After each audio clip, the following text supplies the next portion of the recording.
Hello everyone, I'm the Creeps Cabin. I know you use these videos to fall asleep. So before that, like the video and subscribe to the channel. Also, where are you from and what time are you watching? Now get comfortable and relax.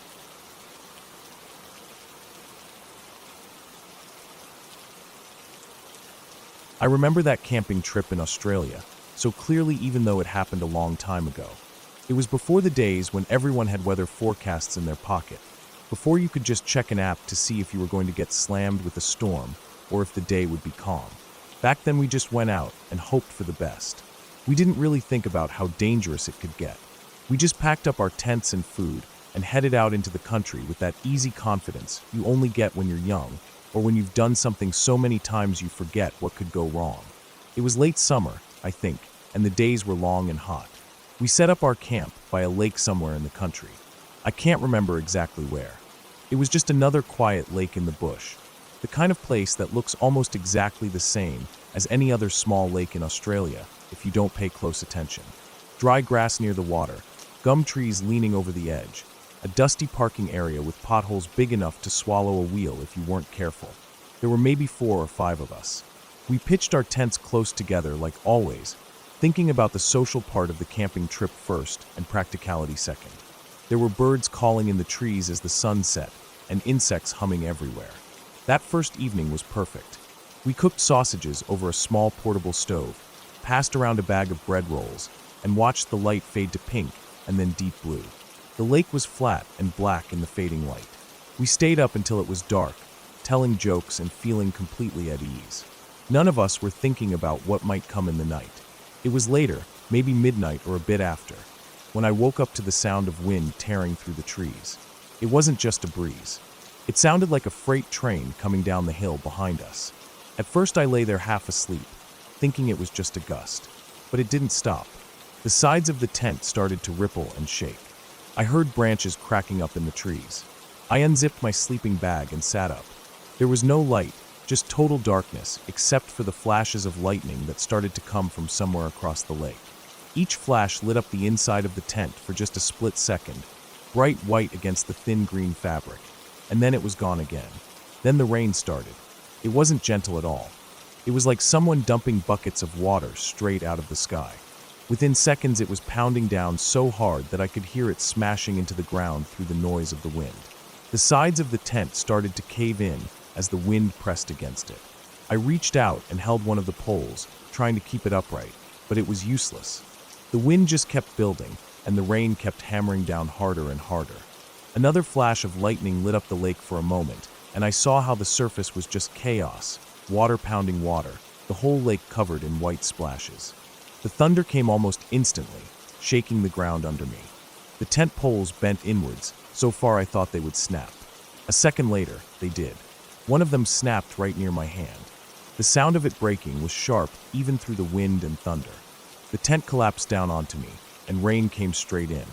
The fly sheet ripped away in the wind like it was nothing.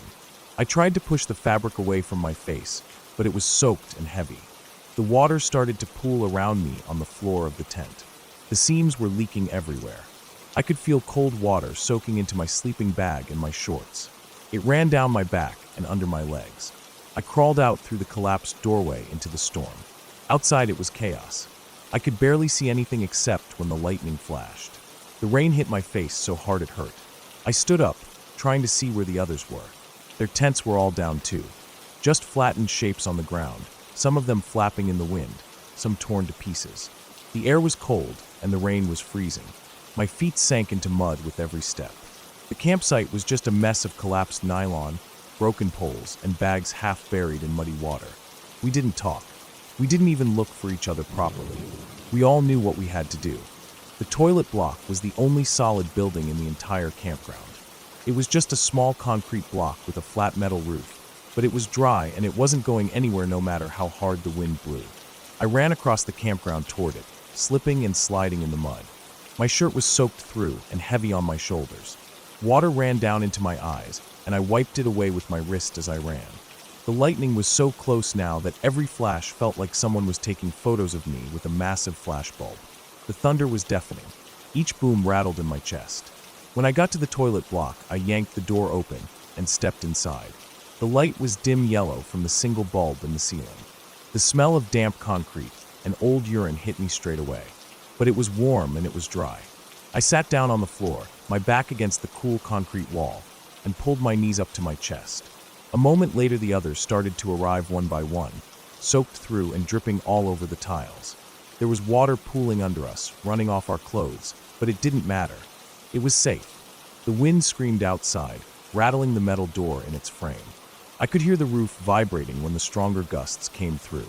The rain beat against the small frosted window, so hard it sounded like hailstones, but it was just heavy rain. We sat there like that for hours. None of us could sleep. The thunder kept rolling across the sky. Sometimes it cracked so close that the floor under us shook and the fluorescent bulb flickered. I watched the small vent near the roof as the wind blew water through it in tiny sprays, and I wondered if the roof would hold. Every time lightning flashed outside, I could see the shadows of branches whipping back and forth through the frosted window. I thought about all the trees around our campsite. I thought about how easy it would be for one to snap and come down on a tent or a car or a person. I sat there and watched the puddle of water under us slowly spread wider as we dripped rainwater onto the tiles. By the time dawn came, I felt numb. The sky turned gray instead of black, and the rain slowed to a steady drizzle instead of the downpour from earlier. The thunder was moving off into the distance, just low rumbles every few minutes instead of the cracks and booms that had shaken the ground all night. I stood up slowly. My clothes were still wet, and my skin was wrinkled and clammy from being soaked for so long.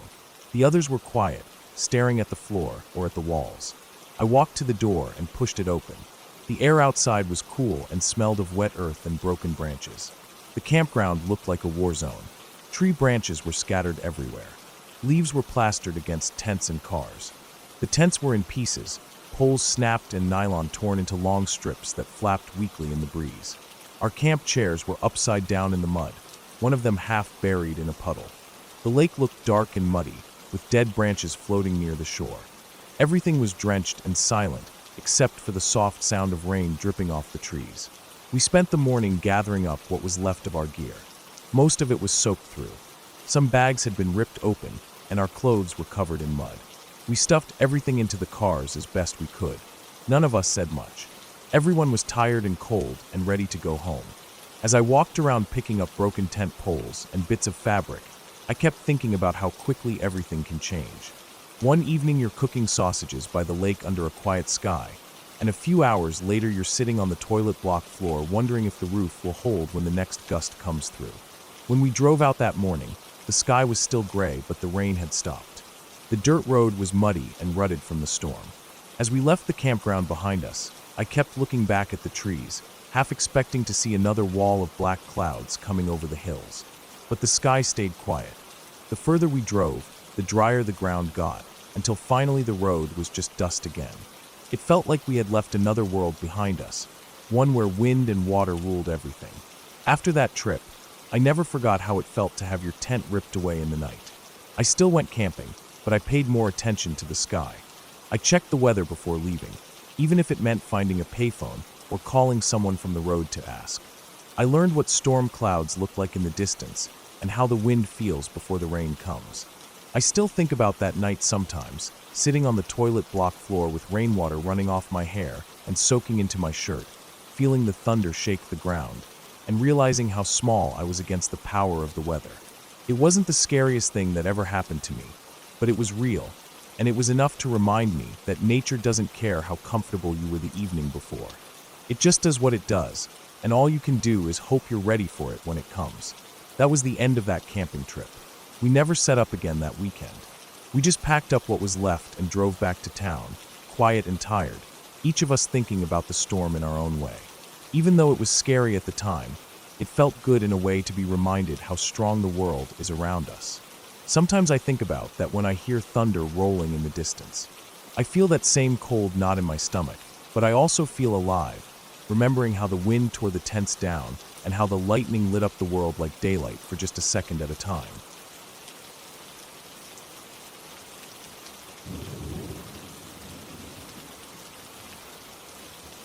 I remember that night like it happened last week.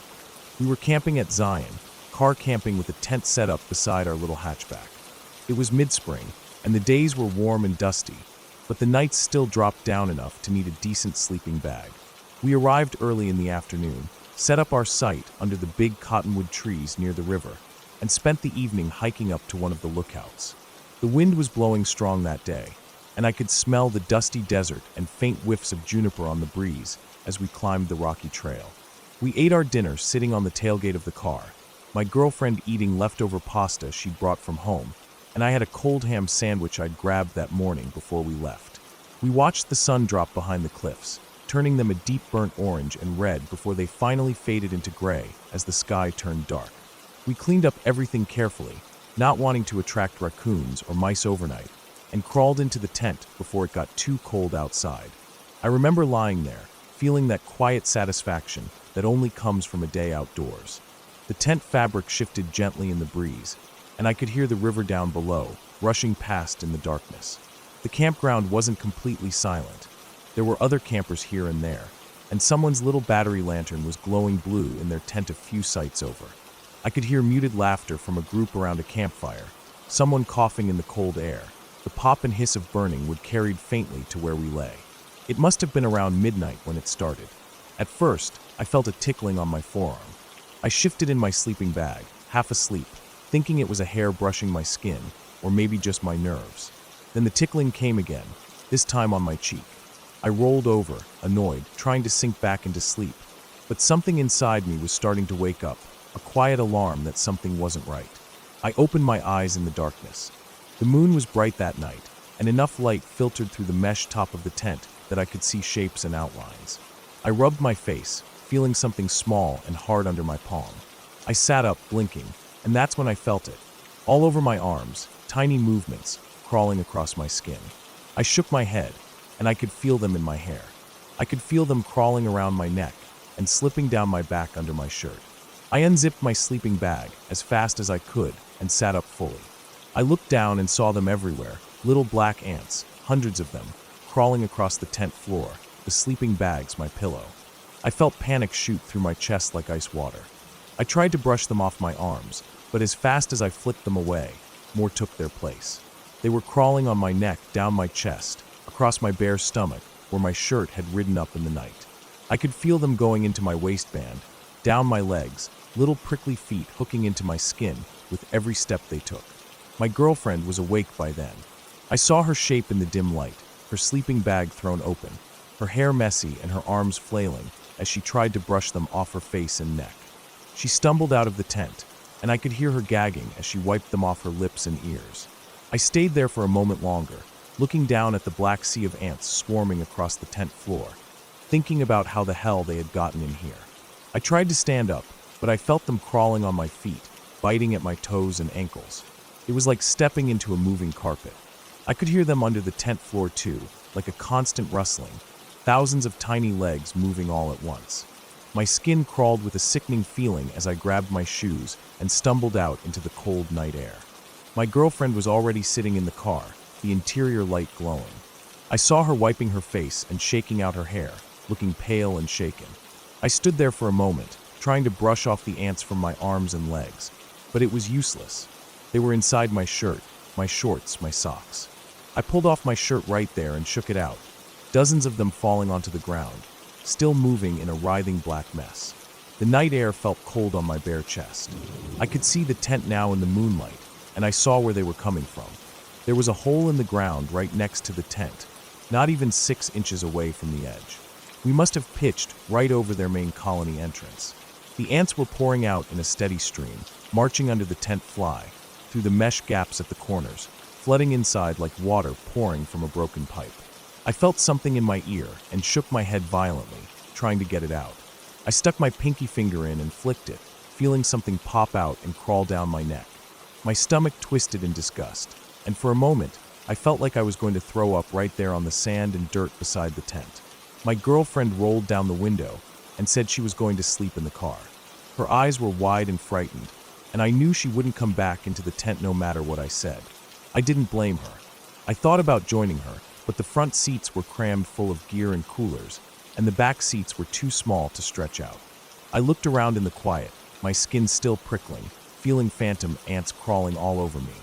I grabbed my sleeping bag and shook it out hard, over and over, until I thought I'd gotten most of them out. I didn't want to put it back in the tent, so I walked over to the picnic table at our campsite. The wooden surface was rough under my hands as I climbed up onto it. I laid out my sleeping bag on the table and slipped inside, feeling exposed under the open sky. The moon was almost full, and the cliffs loomed above me like giant walls of stone, glowing faintly under the starlight. I could hear the river in the distance, the faint rustle of cottonwood leaves overhead, and the occasional car passing far off on the park road.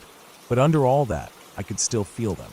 Even though I knew I had brushed them off, I kept feeling little phantom crawls across my skin, like they had burrowed into my brain and left their memory behind.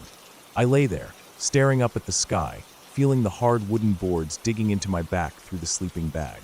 I listened to the sound of the ants still moving inside the tent, a soft, constant rustling like dry grass in the wind. I could feel the chill seeping up through the wood into my bones. My neck hurt from lying so tense, and every few minutes I'd reach up to scratch at some itch, convinced another ant was on me. I didn't sleep. My girlfriend didn't sleep either. I could see her shape through the fogged windows of the car, curled up awkwardly in the back seat, her head resting on a rolled-up jacket. Sometimes I heard her shift and cough, or shake out her hair again, still haunted by the feeling of ants crawling through it. Around 4 a.m, the air got even colder, and a light wind picked up.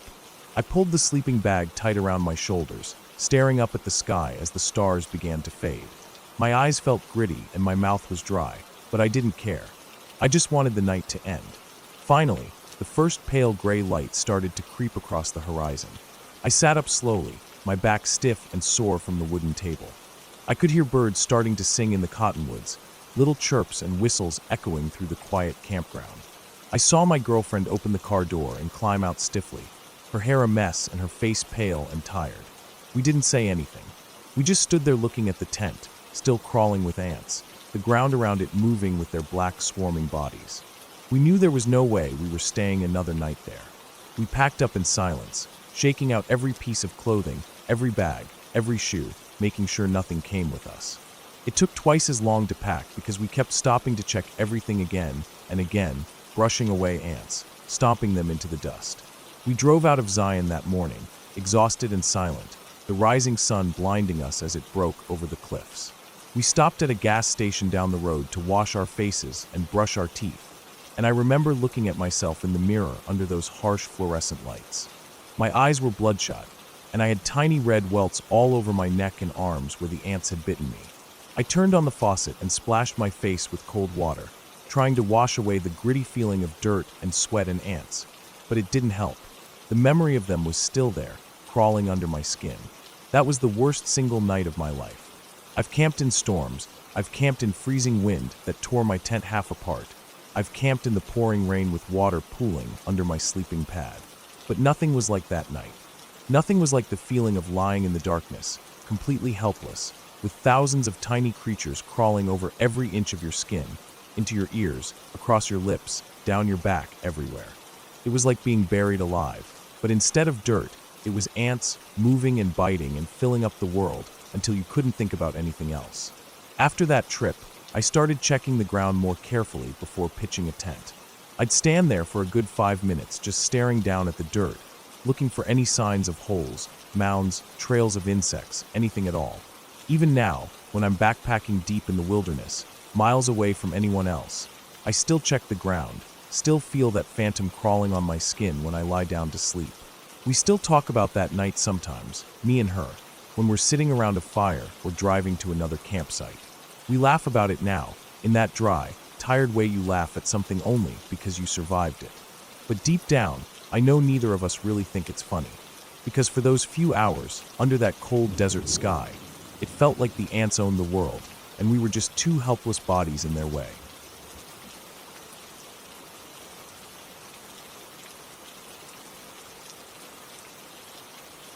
I remember that trip like it was etched into my bones.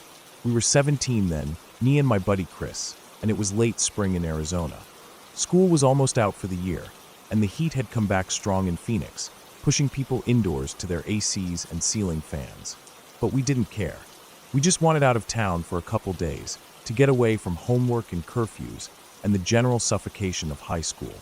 Chris had this old, beat-up Ford Ranger with faded red paint and a dent in the passenger side door that he never fixed.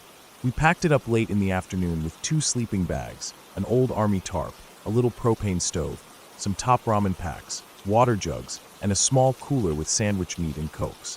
On the way out of town, we stopped at his cousin's place to pick up the mushrooms. They came folded in a sandwich bag, brown and gray and smelling like dirt, hidden under a layer of crushed Doritos in the glove box. We drove north through the city traffic, past the scattered homes and cactus stands of Cave Creek, the sun dipping down behind us, leaving the desert glowing pink and orange and lavender in that way only Arizona deserts do.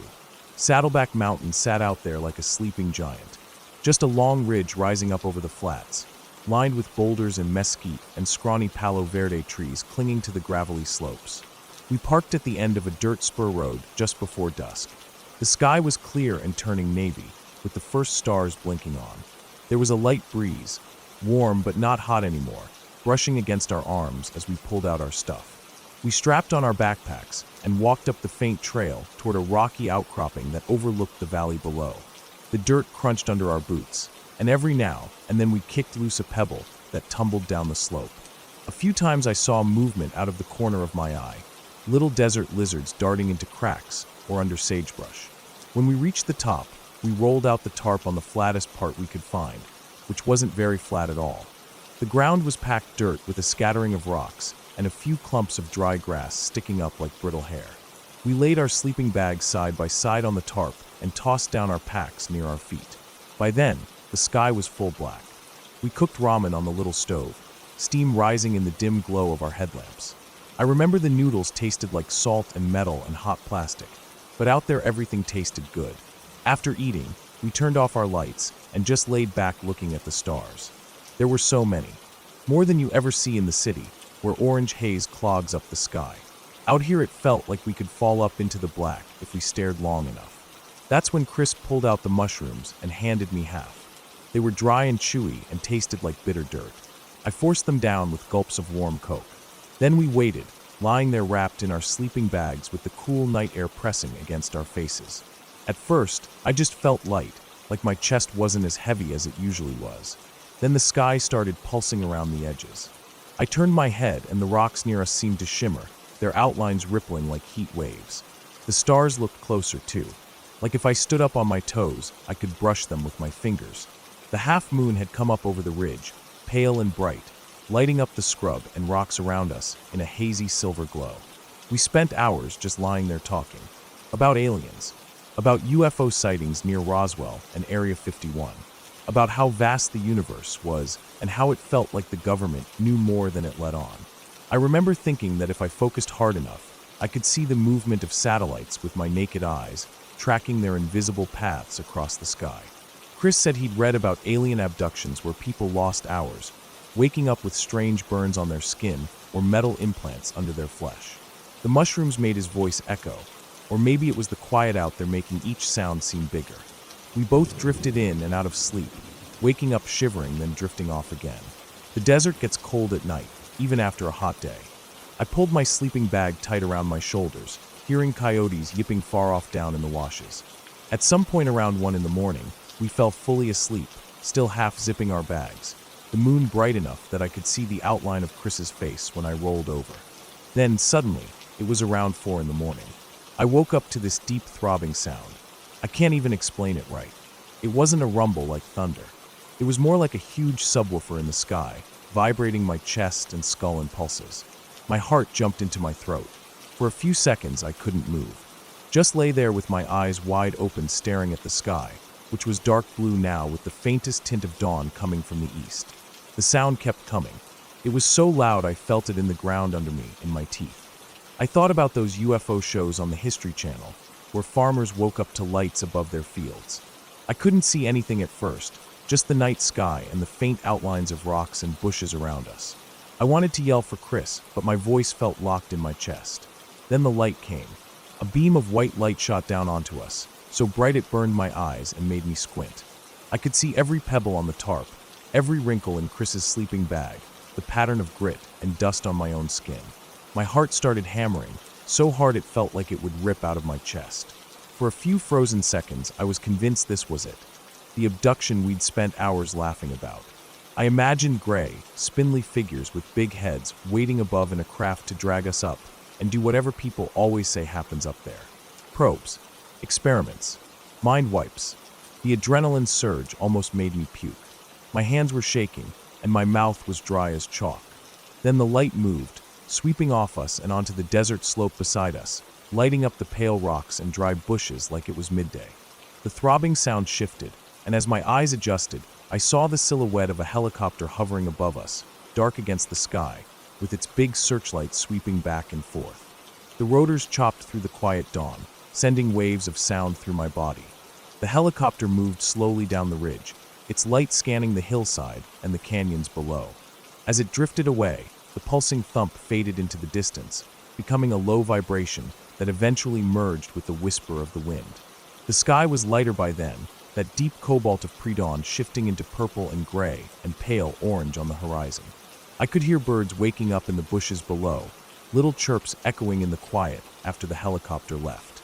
My heartbeat was still rattling inside my chest. I lay there staring up at the sky, breathing in short, shaky breaths, feeling the sweat cooling on my back despite the chill of dawn.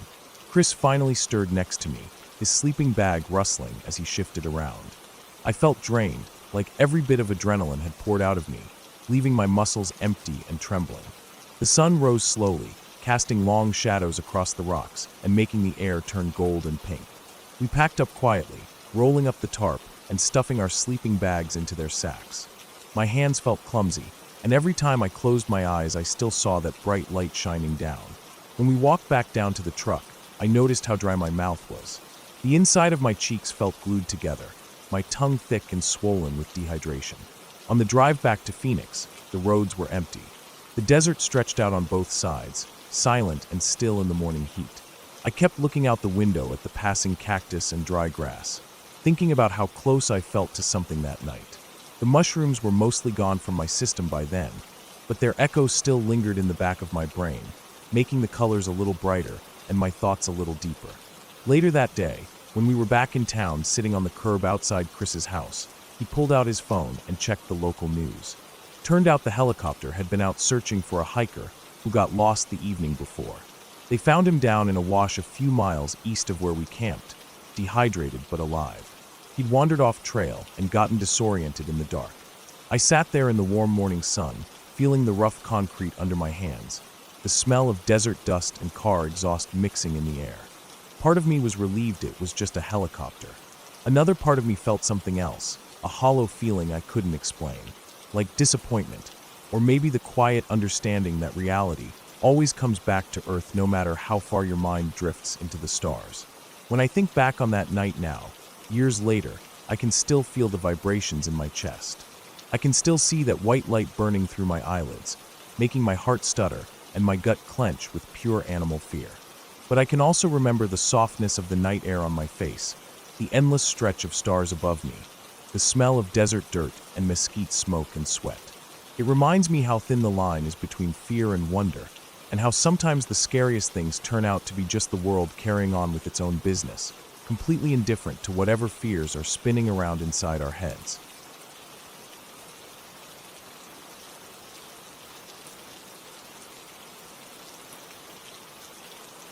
I woke up early that morning to the sound of cicadas buzzing in the humid East Texas air. The sun wasn't even fully above the trees yet, but I could already feel the heaviness in the air pressing down on my tent. I rolled over on my thin sleeping pad, feeling the sweat sticking to my back, and for a moment I just lay there listening to the faint rustling of the leaves outside. It was July, and the forest smelled thick and sweet, like rotting leaves and pine sap mixed with that distant smell of mud near stagnant water. I sat up and unzipped my tent, blinking against the brightening light. My friends were still asleep in their tents, spread out around the little clearing we had picked the day before. We were in the Big Thicket National Preserve, a place I had heard about from some friends in Houston. They said it was beautiful, with giant pine trees and slow brown rivers winding through it, and I had wanted to see it for myself. I stretched my arms above my head, feeling the soreness in my shoulders from carrying my pack the day before. It felt good to be sore like that, like my body had earned its place here under the trees. I walked a little away from camp to relieve myself, stepping carefully through the undergrowth. Everything was still wet with dew, and as I moved, my feet brushed against little plants and soaked the cuffs of my hiking pants. I could smell the rich smell of damp earth rising from the ground, mixed with that slightly sour smell of my own sweat from yesterday's hike. When I came back to camp, the others were waking up. We heated water on the little gas stove and poured it into instant oatmeal packets. Steam rose up from the bowls into the muggy morning air. After we ate, we packed up our tents and rolled our sleeping bags tight, stuffing them into the bottoms of our packs. I took my time with mine, trying to roll it as tightly as I could so it wouldn't push up against the inside of my pack and dig into my lower back all day. I put on my boots, lacing them tight, feeling the familiar stiffness of the leather around my ankles. I tied my hair back, pulled on my hat, and adjusted the straps of my backpack over my shoulders until the weight felt even on both sides. When everyone was ready, we left the clearing and started back down the narrow trail. The trees closed in on either side of us as we walked.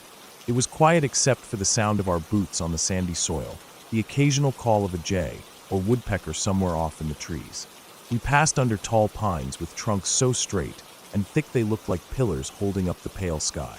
I kept noticing how the light slanted through them in dusty beams, illuminating patches of ferns and fallen logs. The ground was littered with pine needles, and every step felt slightly soft and springy under my boots. After about an hour, we came to a small creek. The water was low, just a trickle over mossy stones. We stopped there to drink some water and readjust our packs. I squatted down near the water and splashed some onto my face, feeling the cold against my hot skin. I watched the little ripples spread out across the surface, the sunlight glinting off it in tiny flashes. I could see the sand and small rocks underneath, speckled with dark bits of rotting leaves. It was peaceful there, quiet except for the buzz of insects and the occasional drip of water from the bank. We got up and kept walking after a while. The trail was narrow and overgrown in places, lined with tall grass that brushed against my knees. I kept looking around at the trees towering over us, the branches high above, swaying gently in the breeze. Sometimes we would come to small open patches where sunlight pooled on the ground, hot and white, making the air shimmer just above the dirt. After another mile or so, we heard rustling up ahead on the trail. I looked up, thinking maybe it was a deer or an armadillo. But as we rounded a small bend, I saw them. They were coming out of the woods from the right side of the trail, stepping over the undergrowth onto the path. A man and a woman. The man was holding a shotgun. The woman was carrying a machete. They both looked rough, like they had been out here a while. The man's hair was long and greasy, pulled back into a low ponytail, and his shirt was stained with sweat and dirt. The woman's hair was tucked under a torn ball cap, and she had an old green backpack slung over one shoulder. Her machete hung at her side, glinting slightly in the dappled sunlight. They didn't look at us for more than a second before moving down the trail past us, but I could feel the tension in the air as they walked by. The man's eyes flicked up and down our group, then back to the ground ahead of him. The woman didn't look at us at all. She just walked, her boots scuffing against the dirt, her grip tight on the machete handle. As they passed, a man coming up behind them on the trail, some hiker we didn't know, stopped dead in his tracks. He looked at us with wide eyes and mouthed the word run, jerking his head back toward the direction we had come from. But we didn't run. It was broad daylight, and we were in the middle of a national preserve. We just stood there for a moment, feeling the air heavy around us, watching as the couple moved on down the trail and disappeared around the next bend. The sound of their steps faded into the hush of the woods. I could feel my heart beating fast in my chest, my breath coming short and shallow even though I hadn't been moving. I could smell the sweat under my arms and feel the dampness trickling down my sides. We stood there for a minute or two, nobody saying anything, just listening to the forest sounds come back around us. A cicada buzzed loudly from a nearby tree. A crow called out somewhere off to the left. The leaves overhead rustled as a breeze moved through them, and I felt the sun hot on the back of my neck. Finally, we just kept walking. We moved a little faster than before, our boots scuffing against the sandy trail, our packs shifting on our backs with each step. I kept looking over my shoulder, expecting to see them coming back down the trail after us. Every crack of a branch or rustle of leaves made me flinch a little inside. I could feel the adrenaline burning out in my arms and legs, leaving me feeling heavy and shaky at the same time. The trail wound on through the woods, through patches of sunlight and shadow. The air smelled of pine and dry grass. My throat felt tight and dry, and I kept swallowing, feeling the little flutter of fear still beating inside me. We passed a section where the forest opened up into a wide field of tall grass, golden in the sunlight. We stopped there and looked back, but there was no one behind us. Just the stillness of the trail stretching back into the trees, silent and empty. We kept going until we reached a wider path that led back toward the parking area where we had left the cars. It took us another hour to get there, and by the time we saw the cars glinting through the trees ahead, I felt like my legs were made of lead. The sun was high overhead now, burning down on the parking lot, making the blacktop shimmer with heat. We dropped our packs by the cars and sat down on the curb, drinking water in silence, letting the reality of it sink in. I kept thinking about them. The shotgun, the machete, the way they didn't even look surprised to see us there, like they were used to being out in those woods with weapons in their hands. I wondered if they lived out there, or if they were doing something illegal.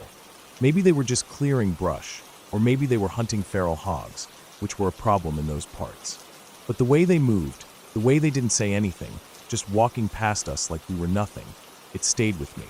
We didn't really talk about it much after that. We just loaded our gear into the trunks and slammed them shut. I pulled off my boots and peeled off my socks, feeling the hot plastic of my sandals under my feet. We stood there for a while, the breeze blowing hot across the parking lot, carrying the smell of sun-baked pine needles and distant stagnant water. On the drive home, I watched the pine forests roll by outside the window. The trees were endless, stretching off into the distance, their dark trunks disappearing into green shadows. I thought about how many miles of woods there were out there, how many empty spaces where no one ever went, where no one could hear you if something happened. The hum of the tires on the road filled my ears as I looked out at the trees flashing past, mile after mile after mile. That night when I lay in bed, clean and safe in my room with the fan humming in the window, I kept seeing them. The way the man's eyes slid over us. The way the woman's hand tightened on the machete handle. I kept thinking about what that hiker had mouthed to us. Run. I wondered if we should have. If we had, maybe they would have followed us. Maybe they would have ignored us anyway. I would never know. But what I did know was the feeling I felt out there on the trail when they passed by.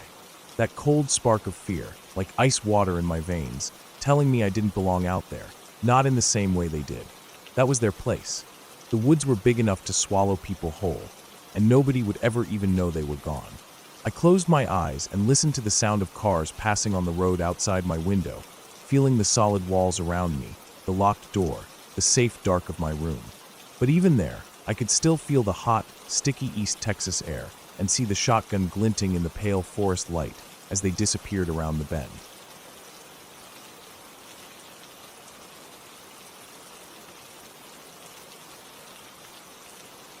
We had been planning that trip for months.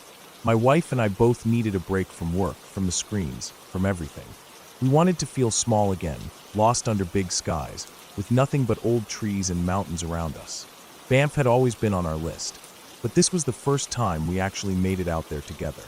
We flew in, rented a car, and drove straight to the park, eager to hit the trails before the sun dipped too low. I remember how beautiful the drive was. Wide highways lined with pines, jagged peaks tearing into the clouds on either side. We saw 3 bears on the drive up. First a little black bear trotting along the tree line near the road, then another, bigger one lumbering in a meadow, head down in the grass. The third was a grizzly far off on a slope, almost blending in with the rocks. I stopped the car and we watched it for a while, both of us silent, the engine ticking in the cool air. Seeing them out there, wild and quiet, made my stomach tighten a bit. I'd seen plenty of bears on TV or behind fences, but seeing one on its own turf reminded me that out there, it was just them and us. No barriers, no illusions about who was in charge. We made it to the trailhead later that afternoon. It was quiet, just a few cars in the lot, and the air felt clean and sharp. We double-checked everything before heading out: bear canister, bear bag, bear mace. It felt like a checklist designed to remind us that if we messed up, there wouldn't be anything between us and a 1,000-pound predator. But we felt prepared. Nervous, but prepared. The hike to camp wasn't long, maybe 5 miles in, but it was steep in some places. The trail wove through dark spruce forests and opened up into small clearings where the sun felt warm on our backs. Every so often we'd stop and just stand there, listening to the wind move through the trees. It felt good to sweat, and feel my heart beating hard under my ribs, to hear my wife's footsteps behind me on the dirt. We reached camp with enough daylight left to set up without rushing. It was a designated site, with a flat spot for tents, a little clearing, and that big metal food pole in the center. It was just a tall steel pole with a crossbar at the top, designed so you could hoist your food bag up high and out of reach. There were a few other tents scattered around, but not many people. Everyone nodded politely but kept to themselves, lost in their own quiet evening routines. We cooked near the pole, away from our tent, just like we'd been taught. Pasta and instant sauce, hot and simple, washed down with a few little bottles of whiskey we'd carried in. The sunset was deep orange and purple, spilling behind the ridges in waves. We sat there eating and drinking until the shadows swallowed everything, and the cold crept in. I felt a little drunk when I crawled into the tent that night. Just enough for the world to spin gently if I turned too fast. My wife was already inside, curled up in her sleeping bag. I took off my boots and left them in the vestibule, like I always did, and before I zipped the fly shut, I pulled out the bear mace and tucked it into one of my shoes, just in case. I didn't want to keep it inside the tent, because I'd heard horror stories about people fumbling it in the dark and spraying themselves blind. But I also didn't want to keep it too far away. The shoe felt like the best compromise, accessible if I reached out quick enough. It got really cold that night, colder than I expected for summer. I woke up at some point to pull the top of my sleeping bag tighter around my head. The whiskey made my mouth dry, and I remember thinking I should drink some water, but the thought of unzipping my bag and letting the cold in kept me still. I dozed off again, half asleep, half awake, listening to the fabric of the tent flutter every time a breeze moved through camp. That was when I heard it, a sound low and heavy, crunching slowly through the dry needles and bits of gravel outside. At first I thought it was another camper getting up to pee, but the footsteps were too heavy. You could tell when it's a person. Their steps are lighter, faster, with more of a pattern. This was different. It was slow, deliberate, and heavy enough that I could feel it faintly through the ground. My eyes snapped open in the dark, heart kicking hard against my chest. I didn't move at first, just laid there listening, every muscle locked up tight. I heard it move closer to the tent. The nylon rustled slightly where it brushed past. I turned my head, trying to see, but it was pitch black. My wife was asleep beside me, breathing slow and deep, but when the thing outside exhaled, a loud huffing breath that I felt more than heard, her breathing stopped. She was awake. I felt her hands slide across my chest, fingers clenching hard around the fabric of my base layer. She didn't say anything, didn't even breathe, just clung to me with all her strength. I moved my hand as slowly as I could, inching it toward the side of the tent where the vestibule was. My arm shook as I felt for the zipper. I didn't dare pull it down, just pressed my fingers against the fabric until I found the lump of my shoe underneath. My heart was pounding so loud I felt like it would give me away. I slid my hand into the shoe and wrapped my fingers around the canister, feeling the ridged safety tab against my thumb. The thing outside moved again, its steps making the dirt and stones shift slightly under its weight. It walked around to the side of the tent, close enough that I could hear it breathing through the thin walls. Each breath was deep and rumbling, like a big animal that didn't care who heard it. It sniffed at the tent, a wet snuffling sound right next to my head. I felt my wife's grip tighten, so hard it almost hurt. Neither of us moved. Neither of us made a sound. It felt like hours passed, though later I realized it must have been 10, maybe 15 minutes at most. I laid there in the dark, gripping the bear mace so hard my hand went numb, feeling the panic rise and fall in my chest like waves.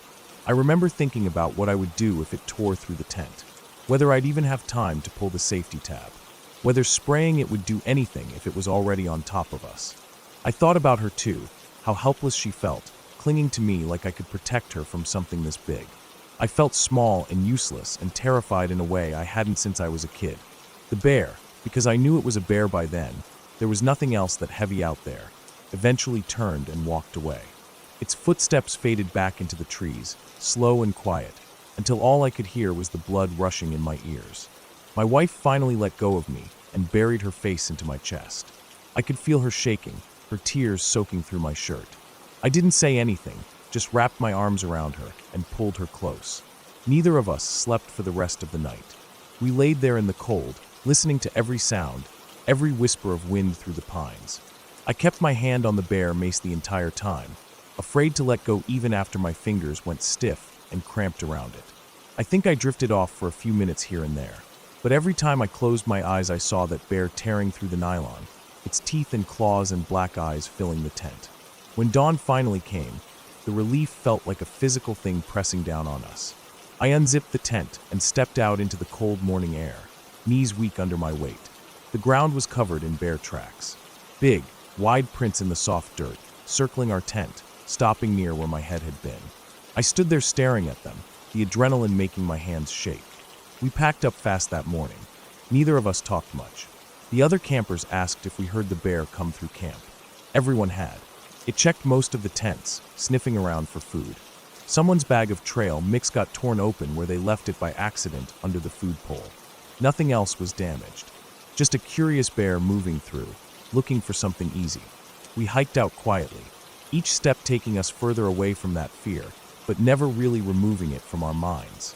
Even now, years later, I can still hear that slow, rumbling breath against the thin fabric wall. I can still feel my wife clinging to me, both of us frozen in the dark, hoping that if we stayed quiet enough, stayed still enough, it would leave us alone. And it did. That's all it was. A bear looking for food, not for us. It left us alone, and we hiked out, and we drove home, and we went back to work and screens, and all the small daily fears that feel so big in the moment. But nothing has ever felt as big as that bear moving around our tent that night, in that cold, dark forest, with nothing between us but a few millimeters of fabric and all the courage we could gather to stay silent and still until it was gone.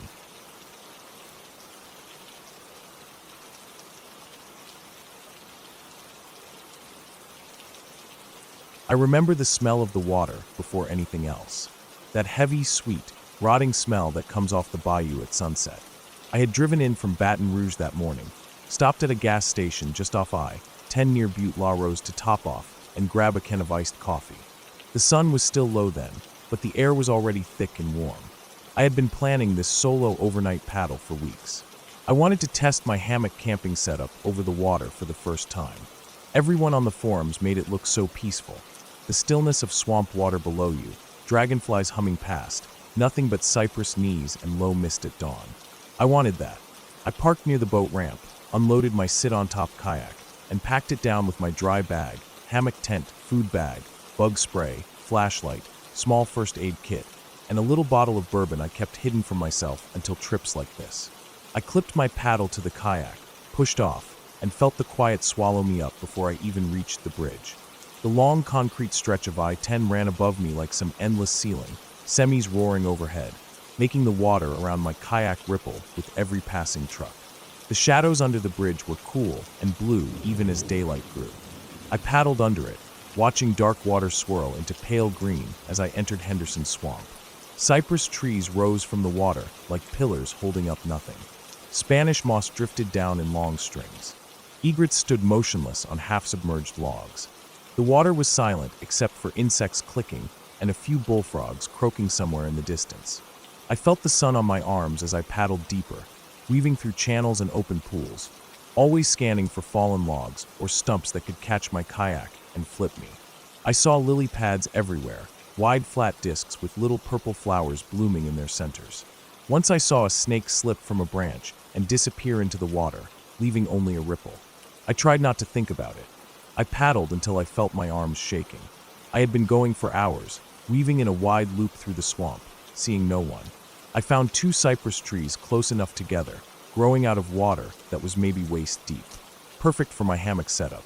I tied one strap to a thick trunk on the head side, and the other to a tree that looked a little skinnier, but still solid for the foot side. I tugged the straps hard, testing them, feeling them bounce back. They felt firm enough. I clipped the hammock in place, zipped on the bug net, and set up my little gear sling under the hammock to hold my dry bag, flashlight, and flip-flops. I climbed in just before sunset. I lay there swaying gently above the water. The smell was strong, but I got used to it. I watched the sky turn purple and then black. Fireflies flickered in the moss. I didn't bother with dinner. I just drank a little bourbon from the bottle, let the warmth hit my chest, and closed my eyes listening to the frogs and the insects and the splash of fish jumping somewhere out in the darkness. I felt safe somehow, floating alone in the middle of nowhere, nothing to do but breathe. I woke up to something tugging at my weight. For a second I thought I was dreaming. I felt the hammock shift under me. I was on my side, and I tried to roll over, thinking maybe I just needed to adjust. That's when I heard the noise. A sharp, dry snap from the foot end strap. I froze. My brain felt like it was on fire. I reached up and grabbed the sides of the hammock just as I felt my feet drop lower. Another creaking groan came from the strap. I couldn't see it in the darkness, but I knew that tree was giving way or the strap was slipping off. I tried to lean towards the head end to even out my weight, but it was too late. I felt the whole foot side give way under me. Suddenly I was pitched backwards, my feet splashing into the cold swamp water. My ass half submerged, shoulders still hanging from the head side strap. The hammock folded around me like a cocoon. The bug net pressed against my face. Water was already soaking through the bottom. I tried to grab the zipper, but it was twisted. My heart was hammering so hard I thought it might burst. I felt the hammock swaying under me, water sloshing into my sides as I twisted to find the zipper tab. I kept thinking about alligators, even though I hadn't seen any all day. I kept thinking about something big with teeth gliding silently under the black surface towards my dangling feet. I kept thinking about what it would feel like to be dragged under in the dark. No struggle, just warm water closing over me and disappearing forever. I fumbled with the zipper, but my hands were shaking so badly I couldn't grip it. I took a deep breath and tried again, feeling the netting press against my mouth as I moved. The kayak floated just out of reach behind me. I could see its pale green bobbing gently in the moonlight. I tried to swing myself up, but the hammock twisted, making the foot end dip deeper. Cold water rushed over my thighs and I panicked, kicking my feet, feeling them sink into thick silta mud below. I felt something brush my ankle, maybe a stick, maybe a fish, but I let out a breath so fast it sounded like a sob. I thought I was going to scream, but I kept my mouth shut, grinding my teeth together so hard my jaw hurt. I pulled again at the zipper, feeling the seam catch. I yanked with both hands, ripping it halfway open before slipping sideways out of the hammock and plunging into the water up to my chest. The swamp was cold and slick, little bits of algae clinging to my arms. I scrambled to stand but slipped on the mud and dropped back down, water splashing over my face. I gasped and felt something crawl across my shoulder. Maybe a spider or just floating weeds, I didn't care. I shoved the netting off me and waded towards the kayak, feeling the muck suck at my feet with every step. When I reached the kayak, I grabbed the side and nearly tipped it over as I tried to haul myself up. The kayak rocked, and for a second I thought it would flip, dumping everything into the swamp, but it steadied. I climbed in, chest heaving, water dripping down my face and arms, soaking my shorts and shirt. I sat there in the kayak in the darkness, holding my paddle, feeling the tremble in my muscles. I looked back at the hammock, sagging half submerged between the trees, the foot side strap dangling loose into the water. I realized the tree I tied to had rotted out near the base. It was only about as wide as my thigh and half hollow. The strap must have crushed into the rotten wood, splitting it, until it gave way under my weight. I didn't bother trying to fix anything. I reached over and unclipped my dry bag from the gear sling, water dripping from it. I checked my phone inside, still dry thankfully. I clipped it to the front of my life vest. I grabbed my little flashlight, clicked it on, and began paddling back the way I had come. The beam lit up strips of moss and dark water ahead of me. I couldn't see far, just enough to find my way. Every splash of my paddle sounded too loud. Every shadow between the trees looked like the shape of an alligator's head floating just under the surface. I didn't see any, but my mind kept replaying stories I'd read about them lunging out of the water silently, grabbing dogs off riverbanks without a splash. I paddled hard, arms burning, breathing ragged in the humidity. It felt like an hour, but probably wasn't. The maze of the swamp felt endless in the darkness. Sometimes I'd turn down a channel that dead-ended in a wall of cypress knees and rotting logs and have to back out, spinning the kayak carefully, trying not to tip. The smell of mud and decay was stronger now that I was wet. My clothes clung to me, my legs slick with mud up to my knees. The flashlight flickered once, making me panic, but it stayed on. Finally, I saw the shape of the bridge ahead, pale concrete pillars rising into the night sky. The sound of trucks overhead felt like relief. I paddled under the bridge, letting the faint glow from streetlights far up the embankment guide me to the boat ramp. I pulled my kayak up onto the muddy shore, my arms so tired they felt numb. I walked up to my car barefoot, mud squishing between my toes. I didn't even bother rinsing off. I strapped the kayak onto the roof rack, climbed into the driver's seat, and sat there for a long time with the windows down, listening to the rumble of trucks and feeling my heart slow down. I never camped over water again after that. Not because I thought I would die if I did it again, but because I realized how fast things can go wrong when you're alone in the dark, when no one knows exactly where you are, when your only shelter is a strip of nylon and two trees that might not be as strong as they look.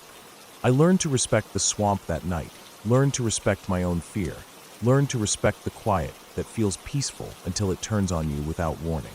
I still paddle there sometimes, but I always come back before sunset, and I always check the trees before I tie anything to them. And I never forget how that cold water felt when it swallowed my legs in the middle of the night, while the rest of the world slept miles away, unaware of me dangling there, waiting for whatever might come up from below.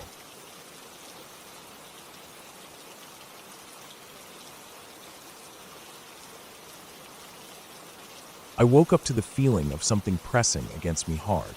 At first I didn't understand what was happening. My girlfriend was smushed up against my side, shaking. I could feel her breath on my neck, fast and shallow. She wasn't saying anything out loud, but I felt her hand gripping my arm, her fingers digging into me through the sleeping bag. I blinked in the darkness, confused, until I heard her whispering, almost like her lips were brushing my ear. It was just a shaky little whisper telling me to wake up, over and over. My chest went tight. I was instantly awake. My eyes adjusted to the darkness of the tent, and I realized she wasn't just cuddling closer in her sleep. She was awake too, awake and terrified. I held my breath, and that's when I heard it, a snorting, sniffling noise right outside the tent. It was a wet, heavy sound, the way an animal breathes when it's sniffing around. My first thought was that it was probably a raccoon or maybe a possum. We'd seen raccoons scurrying along the tree line earlier before we crawled into the tent. They liked to sneak up and steal any food scraps left out by campers. I didn't think much of them, but then the snorting got closer, and there was this strange deep grunt that vibrated through the ground and into my chest. My girlfriend was gripping my arm so tight I could feel her nails pressing into my skin. My own breath had gone shallow now, like my body was trying to make itself small and quiet. The snuffling stopped for a second, and then the wall of the tent right next to my head pressed inward with a sudden force. I flinched so hard my back rammed into her knees. The fabric stretched inward, tight enough that I thought it was going to rip open. I could hear the creature's breathing now, right against the thin polyester. It was a rough, moist breathing. I tried to think. Raccoons didn't stand this tall. They were tiny compared to this. My brain quickly tried to make sense of it. Maybe it was a deer. Maybe it was a fisher, though I'd never seen one in real life. But the way the nose was pushing down at us, it was big. It felt solid and heavy. I thought about bears. I knew black bears were skittish, but this didn't feel like a curious sniff and move on. This thing was pressing at the tent like it wanted to come in.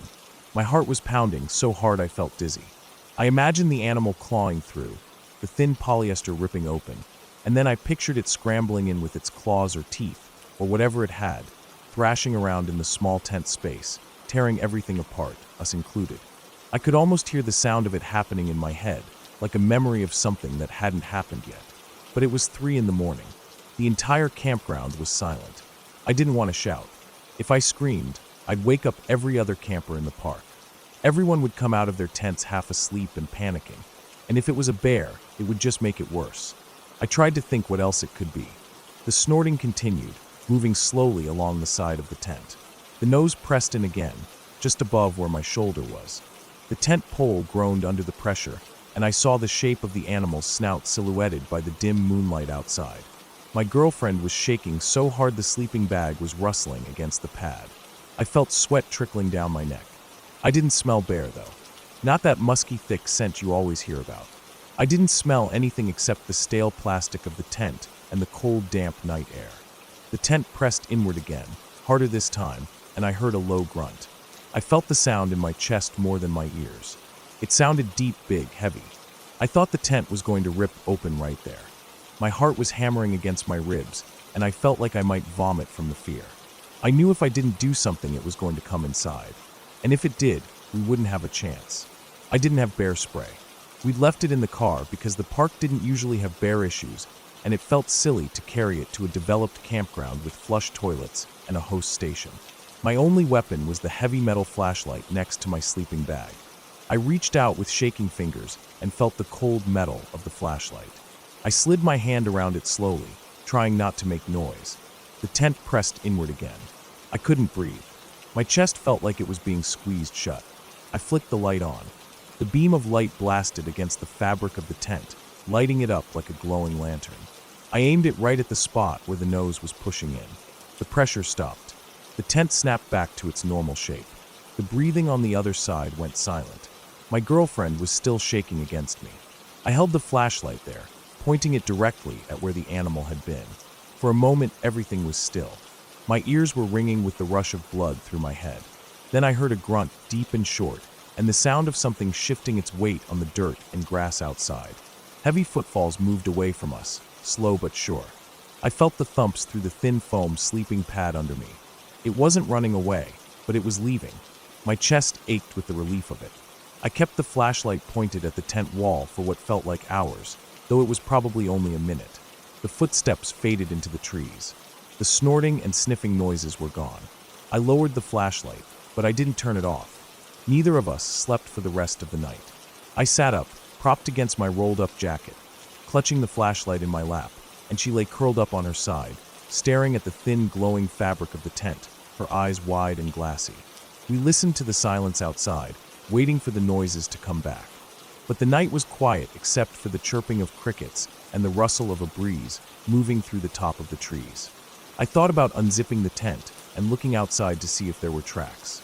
I wanted to know what it was, but the fear of meeting it again, face to face, kept me inside. When the sky finally started to go pale with dawn, I felt my shoulders loosen a little. I unzipped the tent as quietly as I could. The air outside was cold and damp, and it smelled like pine needles and the ashes from old campfires. I stepped out slowly, barefoot on the cold, packed dirt. The world was covered in soft gray light. I looked around. There were marks in the dirt next to our tent where something had stood and shifted its weight. I crouched down and looked at them closely. They weren't boot prints. They weren't raccoon prints. They looked almost like deer prints, but bigger. The dirt was dry and hard-packed, so the prints weren't clear. I touched the depressions with my fingers and felt how wide they were. I stood up and turned in a slow circle, scanning the edge of the campsite. The other campers were still asleep. I saw the outlines of their tents through the trees, some with little lanterns still glowing dimly inside. The world felt so normal in the pale dawn. Birds were starting to chirp in the bushes nearby, but everything in my chest still felt wrong. My girlfriend climbed out of the tent behind me. Her hair was a mess, and her eyes were red from not sleeping. We didn't say anything. We just looked at each other. Her lips were pale. I reached out and squeezed her hand. My fingers felt numb with cold. We packed up in silence that morning. I didn't feel safe.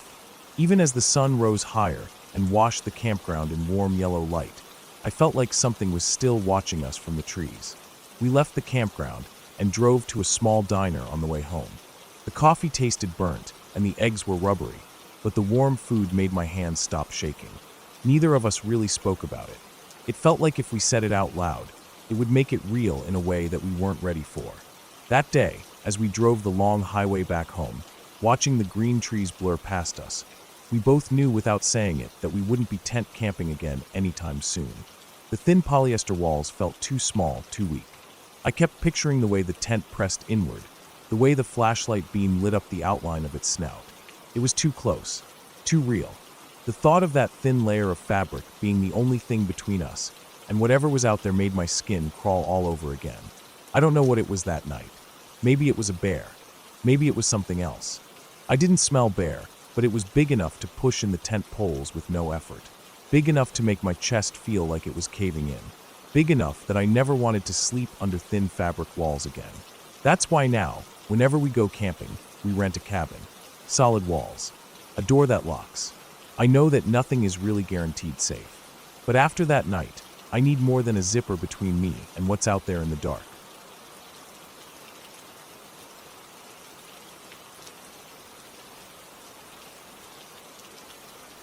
I woke up before the sun that day. The sky was still a dark blue with a faint line of orange on the horizon. I was sleeping in my mom's small old tent. The smell of the thick nylon walls mixed with the damp air of the Oregon coast was strong in my nose. My sleeping bag felt warm, and I could hear my mom outside zipping up the tent door, moving around to get breakfast started. I unzipped my bag and sat up, the cool air making me shiver for a second. I heard birds outside, little chirps and whistles that made the place feel peaceful and safe. I stepped out of the tent, and the cold, wet grass touched my toes through my socks. The world outside was quiet except for the breeze moving through the tops of the tall pine trees around us. I could smell salt from the ocean, even though we were way up on the foothills, a 25-minute drive down to the main highway that ran along the coast. The campground was empty. There were only a few spots there, just clearings with old fire rings and broken wooden tables. Ours was near the edge of the hill, where you could look down through the trees and see hints of the ocean between them if you squinted. My mom was standing by the little propane stove she brought, heating water for coffee. She looked relaxed, wearing an old flannel shirt and sweatpants. Her hair was tied back in a messy bun. I remember thinking how peaceful she looked there in the early morning light, steam rising from the kettle while fog floated between the tree trunks behind her. We spent the whole day there. She made instant coffee and oatmeal for breakfast. Then she read a paperback mystery novel while I walked around the campsite, kicking pine cones and listening to crows calling from somewhere high up. Later, she took out her camp chair and sat facing the little trail that led down the hill. She just sat there, sometimes looking at the trees, sometimes closing her eyes. I think she liked listening to the wind in the branches. I sat next to her and scrolled through my phone, but there wasn't any signal, so I ended up just sitting there too, picking at my fingernails and watching bugs crawl on the ground. Around noon, a truck came up the rough gravel road. It was a loud diesel, with mud caked on the wheel wells and the smell of exhaust drifting behind it. It pulled up near our site and stopped. I watched my mom stand up and brush off her pants. She walked over to the driver's side window. There were 4 men in it, all wearing ball caps and jackets. They looked like they had been working or hunting or just driving around the hills for fun. I couldn't hear what they were saying. One of them leaned out the window, smiling. My mom nodded a few times. They talked for a couple minutes. Then the truck started moving again, rumbling back down the hill until the sound disappeared behind the trees. When she walked back over, she didn't say anything about it. She sat back down, picked up her book, and went on reading like nothing happened. I didn't ask either. It didn't feel like anything worth asking about at the time. Later that day, as the sun was starting to go down behind the trees, we built a fire in the ring. We had hot dogs and beans for dinner, sitting on the log bench near the fire, poking sticks into the flames. The sky turned pink and purple, and the air felt colder by the minute. I watched bats flying high overhead, flipping around like paper scraps caught in the wind. My mom threw a handful of pine needles into the fire, and they burned bright for a second, filling the air with the smell of resin. When it was dark, we crawled into the tent. I could hear crickets outside, and the fire popping as it died down to embers. I got into my sleeping bag, feeling the chill of the night air on my face. I lay there listening to my mom's breathing across the tent. It was slow and steady. I stared at the nylon roof above me, watching shadows of branches sway when the wind moved the trees. I don't know what time it was when I woke up, but it was full dark. The tent was pitch black inside, and I could barely see the faint outline of my mom sitting up. Her shape was just a darker shadow in the darkness. I heard her take a sharp breath, like a quiet gasp.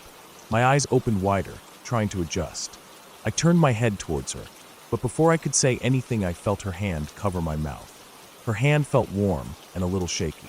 My heart started to pound immediately. I could feel the adrenaline rush into my arms and legs, making me tense up inside my sleeping bag. I froze there, completely still under her hand. It was dead silent. No crickets, no wind. Just silence, like the world was holding its breath. Then, through the quiet, I heard it. Footsteps. They were soft at first, crunching on the dirt and pine needles right outside the tent wall. The steps moved slowly, like someone trying not to be heard. I felt my throat close up with fear. I could hear the steps get closer until they were right beside where my head was. The nylon of the tent wall was so thin that I felt like I could hear their breathing, though I couldn't tell if it was theirs or mine. My mom's hand pressed a little firmer against my mouth, telling me not to make a sound. Then I saw it. The little flap that covers the zipper on the tent door moved. Just a little, like someone brushed against it with their hand or foot. I stared at it, my eyes wide open in the dark. My heart was pounding so hard I thought whoever was outside would hear it thumping through the silent tent walls. The footsteps paused. For a few seconds, there was nothing. No movement, no sound. I could feel tears starting to build up in my eyes because I was so scared. I tried to breathe through my nose as quietly as I could. I felt my mom shift beside me, just a tiny bit, and then I heard her voice, strong and loud in the quiet. She said, "Kenny, grab the gun." Her voice didn't shake. It was calm and hard. For a second, there was absolute silence outside. My body was frozen. I could barely process what she said. Kenny was my dad, but he wasn't there. It was just us two. But whoever was outside didn't know that. I heard the footsteps again, but this time they were moving away. Faster. Whoever it was walked away from the tent, back towards the road. I lay there, staring at the flap of the tent, still seeing it twitch in my mind, even though it was still now. We didn't sleep after that. My mom kept sitting up for a while listening. Eventually she unzipped the tent and peeked outside. I could see her silhouette against the slightly lighter sky. The moon was out, casting faint light on the campsite. She didn't go outside. She just sat there with the tent flap open, looking out into the darkness. I lay there, listening to every tiny sound, every breeze in the trees sounding like footsteps coming back. Morning finally came. The sky turned gray, then light blue. Birds started singing again. My mom packed up quickly. She didn't say anything while we rolled up the sleeping bags and took down the tent. The fire pit was cold and empty. The grass was wet with dew. I kept looking over my shoulder at the tree line, expecting to see someone standing there, watching. When we were driving down the hill, the campsite disappeared behind us into the forest. I felt relief wash over me as we got closer to the highway. My mom drove in silence, her hands gripping the wheel tight. I knew she was thinking about it too, what happened that night. We never talked about it much after that. When I think about it now, years later, I still feel my heart race. I can still hear those footsteps in the quiet of the night, can still see that flap moving right in front of my eyes. I know nothing happened to us. We left safe, untouched. But the fear I felt that night was so real and deep that it left something in me, like a scar under my skin. I think about how quick my mom was, how calm her voice sounded when she said those words that saved us. I think about how dangerous that night could have been if she hadn't spoken up. Sometimes when I go camping now, I lie awake listening to the sounds outside the tent. Every snap of a twig or crunch of leaves makes my mind go back to that moment. I still hear her voice in my head, strong and fearless in the dark, telling the empty night to back off. I never forget what could have happened if she hadn't spoken those words. We were lucky. That's all it was. Just lucky.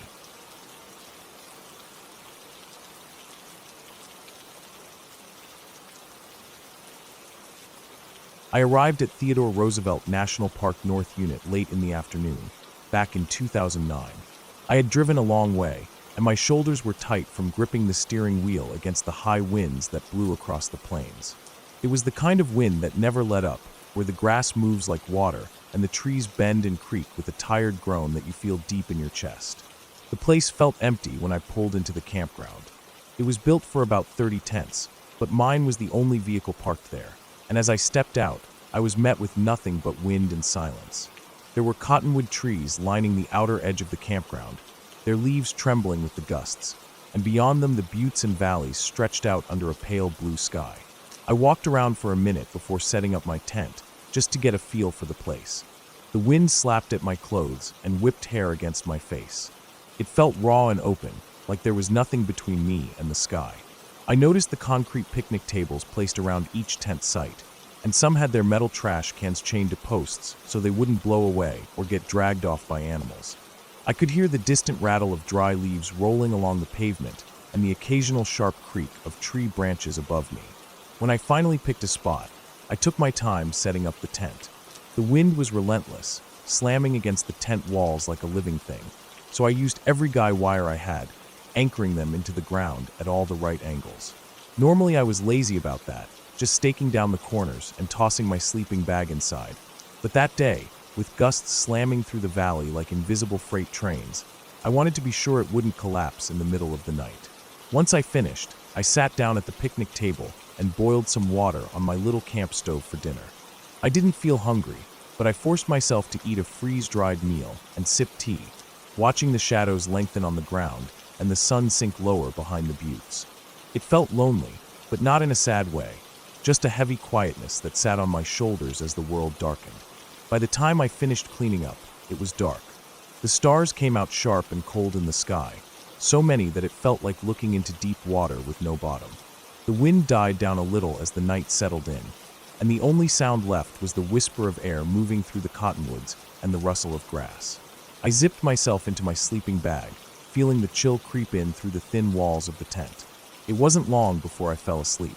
Driving all day and setting up camp against the wind had worn me out. My last thought before sleep was how quiet the campground felt.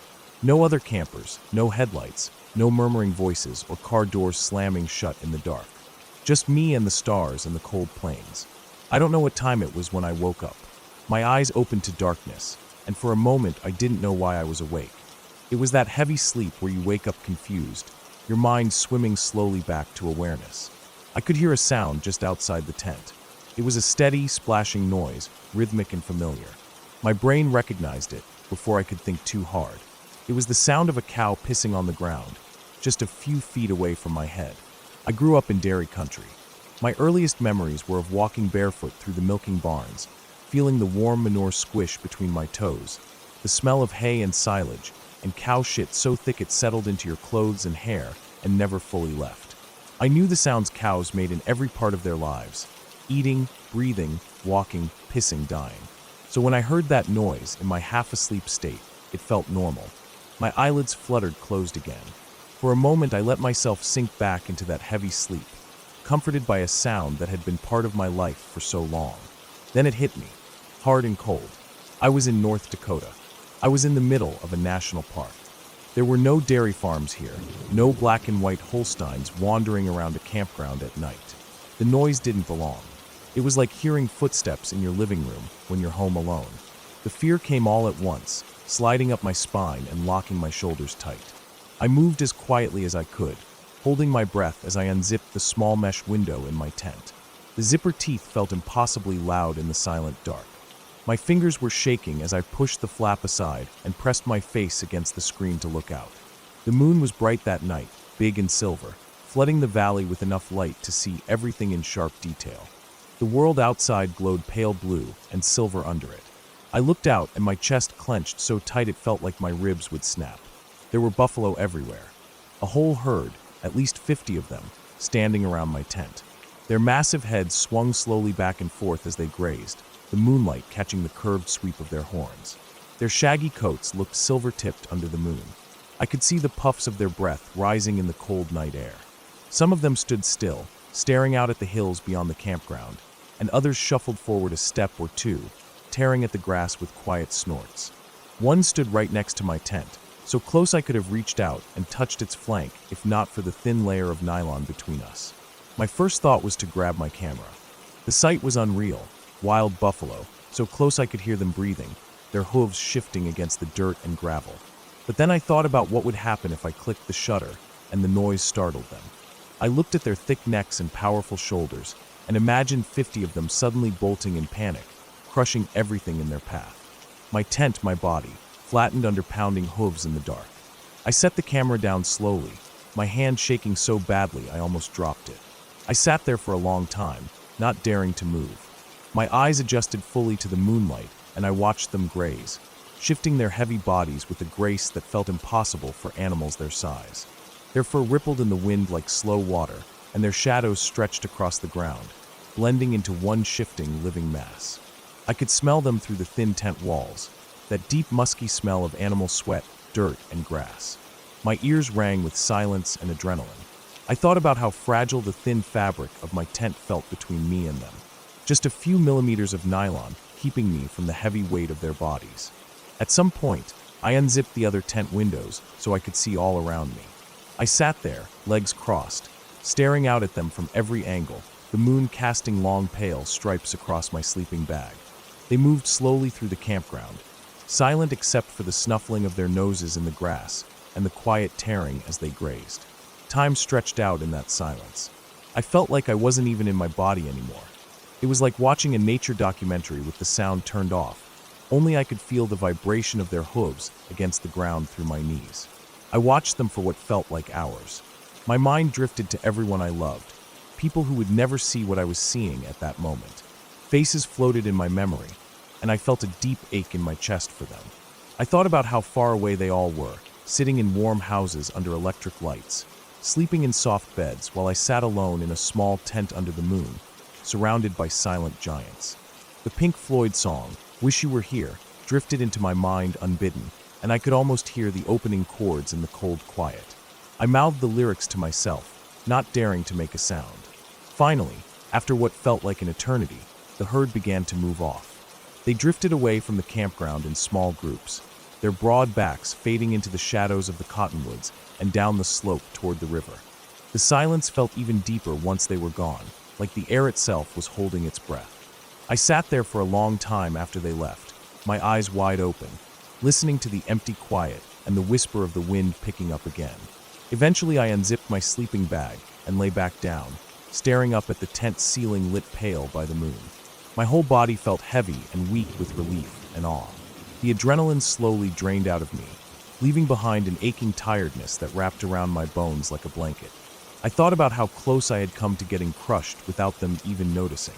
I thought about how unreal it felt to be so close to something so wild and powerful, and how lucky I was to have seen them like that, moving like ghosts under the moon. Sleep came slowly.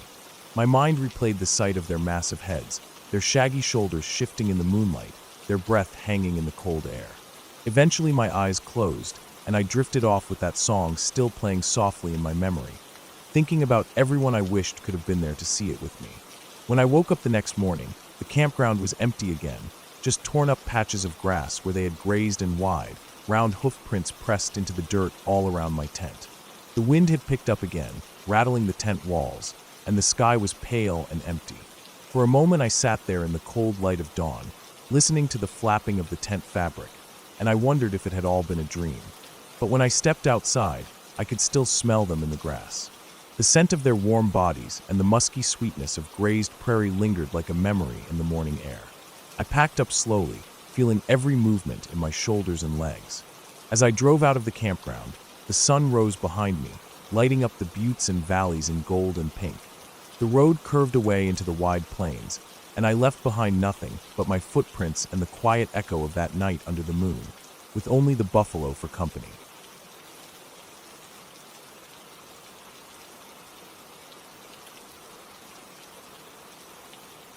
I remember the morning clearly because the fog was lifting off the coastline in thin strips, and I could finally see the driftwood logs scattered across the beach like broken ribs.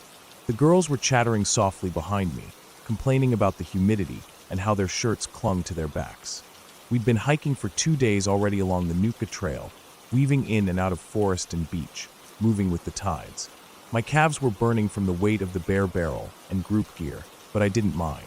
I've guided outdoor trips like this for years, and my body knew the rhythm of these treks. That day was warmer than usual, somewhere around 25 degrees Celsius. The sun felt strong against my neck as we walked across a stretch of open sand, exposed by the low tide. The beach was wide here, maybe 70 meters from forest edge to water line. Waves rolled in slow and lazy, their edges curling in thin lines of foam. I glanced behind me to count heads again. 15 girls, all between 15 and 16 years old. Most of them wore oversized hats and sunglasses and stomped along in boots they hadn't fully broken in. A couple of them dragged their feet a little. Some were looking down at shells and rocks as they walked. One girl bent down to pick up a sand dollar and slid it into her side pocket. I was scanning the far side of the beach when I saw it. At first it was just a flicker of tan for moving through the driftwood, like a shadow passing through sun-bleached logs. Then it stepped out onto the sand fully, and I realized what I was looking at. A cougar. A big one. Its coat looked dusty golden under the sun, tail curved and flicking at the tip. It was running, not in a focused sprint like it had spotted prey, but in this erratic zigzag pattern up and down the beach, doubling back over its tracks, then darting sideways. My gut clenched. I had seen cougars before, mostly at dawn or dusk, and always behaving cautiously or curious from a distance. But this was midday, hot sun overhead, and it was out on the wide open sand. I stopped walking and put my hand up to pause the group behind me. The girls shuffled to a halt. I didn't say anything to them yet. I just stood there watching that cougar. My chest felt tight. The cougar kept running up towards the driftwood piles, circling them, then coming down towards the water line, pausing, looking around, then darting off again. Something was off about it. It wasn't hunting. It wasn't walking calmly. It looked confused or sick or panicked. I weighed our options in my head. We were a large group, 16 people counting me, and cougars rarely attack such big groups. But this one was acting strange. I thought about trying to skirt around it by the tidal shelf, staying as close to the water as possible, but the tide had already started to rise again. I didn't like the idea of getting pinned against the cliffs if it decided to follow us along the narrow rock shelf. I felt my breathing get shallow and forced myself to take a slow inhale. Then another. The cougar paused, turned its head towards us for a brief moment, then darted back up towards the driftwood. I knew right then continuing forward wasn't worth it. I told the girls to take off their packs and rest on the logs while I called the float plane company. They answered on the third ring. I told them where we were and what we'd seen. They said the soonest they could come was the next day, tide and weather permitting. The pickup site was back the way we had come, at a flat stretch of beach where the plane could land on the water and nose up to shore. I also called the park rangers. They already knew about the cougar. Apparently, it had been spotted a few times earlier in the week, behaving oddly near the same beach. They told me it would probably leave on its own, but they'd send someone to check it out just in case. We turned around and retraced our steps back to the previous campsite. My legs felt heavy walking back. Every driftwood stump or dark shape between the trees made my nerves jolt a little. I kept looking over my shoulder, scanning the forest line for any flicker of movement. The girls were quieter now. They didn't know exactly what was happening, but they felt my tension. The way guides carry fear in their posture, even if they don't say it out loud. When we got back to the old campsite, I did a quick perimeter check. We were on a small shelf above the beach, sheltered by big spruce trees. We set up tents close together in a tight circle. I helped the girls hang their food bags and reminded them to keep their boots and socks inside the tents at night so nothing dragged them off. I barely slept. Every time the branches creaked, I imagined paw steps outside the tent. I lay there in my sleeping bag, staring at the nylon ceiling as the moonlight shifted shadows across it. I thought about how we looked from the forest, 16 small human shapes in thin fabric shelters, warm and unaware. When dawn came, I crawled out stiff and cold. The girls were still asleep in their tents. I stretched my arms overhead, feeling the dull ache in my shoulders and back. Mist curled between the trees. My boots were damp when I put them on. I stood there for a while, just listening. Crows were calling in the distance. The air smelled of salt and wet wood. I grabbed my mug and boiled some water for instant coffee, sipping it as I watched the gray light slowly brighten. Eventually, I told everyone to pack up. We moved as one big slow machine, stuffing sleeping bags, rolling tents, stuffing wrappers into garbage bags. The pickup was scheduled a few hours after high tide, so we needed to move. When we got back to the area where we had seen the cougar, I told them to drop their packs in a cluster while I did a sweep to make sure we hadn't left anything from the day before. I walked along the logs, scanning the sand for candy wrappers or stray straps. That's when I saw them. Fresh cougar tracks, clear as anything. For padded toes, wide heel pad, slightly oval shape, pressed into the sand not even 100 feet from where we had camped. My throat went dry instantly. The tracks were deep and crisp, no rain or tide wash over them. It had come down from the tree-line sometime in the night, walked along the edge of the beach, then turned back up into the forest. I stood there for a moment just staring at them. My scalp felt prickly. I imagined it standing in the shadows, its yellow eyes watching our camp, its tail flicking silently behind it. Maybe it circled closer. Maybe it sat there for hours, listening to the sound of us breathing in our tents. I didn't want to think about it, but my brain wouldn't stop playing images in loops. I hurried back to the group, my boots crunching over the sand. I didn't say anything about the tracks to the girls. No point in scaring them now. I just told them to get ready to move out. We sat there in a tight bunch waiting for the plane, staring out at the choppy water. The wind had picked up and small whitecaps dotted the surface. I kept scanning the forest line over and over, eyes darting from log to log, branch to branch. I felt exposed out there on the open sand. When the plane finally came into view, flying low over the water, the girls all stood up and started waving. The engine roared as it taxied towards us, spraying water to either side. The pilot waved back through the glass. We loaded up fast, passing bags and barrels into the float plane's hold. As I climbed in and buckled myself down, I glanced back at the beach. I felt a tight knot in my chest finally loosen a little. The pilot powered up the engine, and we skimmed across the water, then lifted up into the air. I looked down at the coastline as we rose higher, the forest stretching out dark and dense all the way to the mountains in the distance. As we banked to turn back towards the inlet, I saw a helicopter coming in low over the trees. It was painted white and green. It hovered near the spot where we had seen the cougar and landed in a spray of sand and needles. I could see two figures in ranger uniforms stepping out with what looked like tracking dogs pulling at their leads. They moved across the sand towards the driftwood piles, heads down, scanning for prints. I don't know what happened to that cougar. Maybe it was sick. Maybe it had been injured or was starving, which would explain why it was behaving so strangely in broad daylight and coming so close to humans. But that day stayed with me. The way it ran up and down the beach like it was confused. The way it circled back to our camp in the night. When I closed my eyes that evening back in town, lying in a clean bed with white sheets, I still saw its prints pressed into the wet sand, each pad mark holding the silent memory of its passing. After that trip, I kept thinking about how easy it is to forget we are never really alone out there. We walk along trails thinking we are in control, but there are eyes in the forest that see us long before we ever see them. We plan routes, teach safety protocols, carry bear spray and satellite phones, but in the end we are guests. And sometimes, even with all our plans, we sleep under thin nylon walls while something ancient and quiet moves just outside the circle of our light, watching us, deciding whether to stay hidden or come closer. It reminds me every time why I keep my boots by my head, my knife within reach, and why I check the darkness again and again before letting myself close my eyes.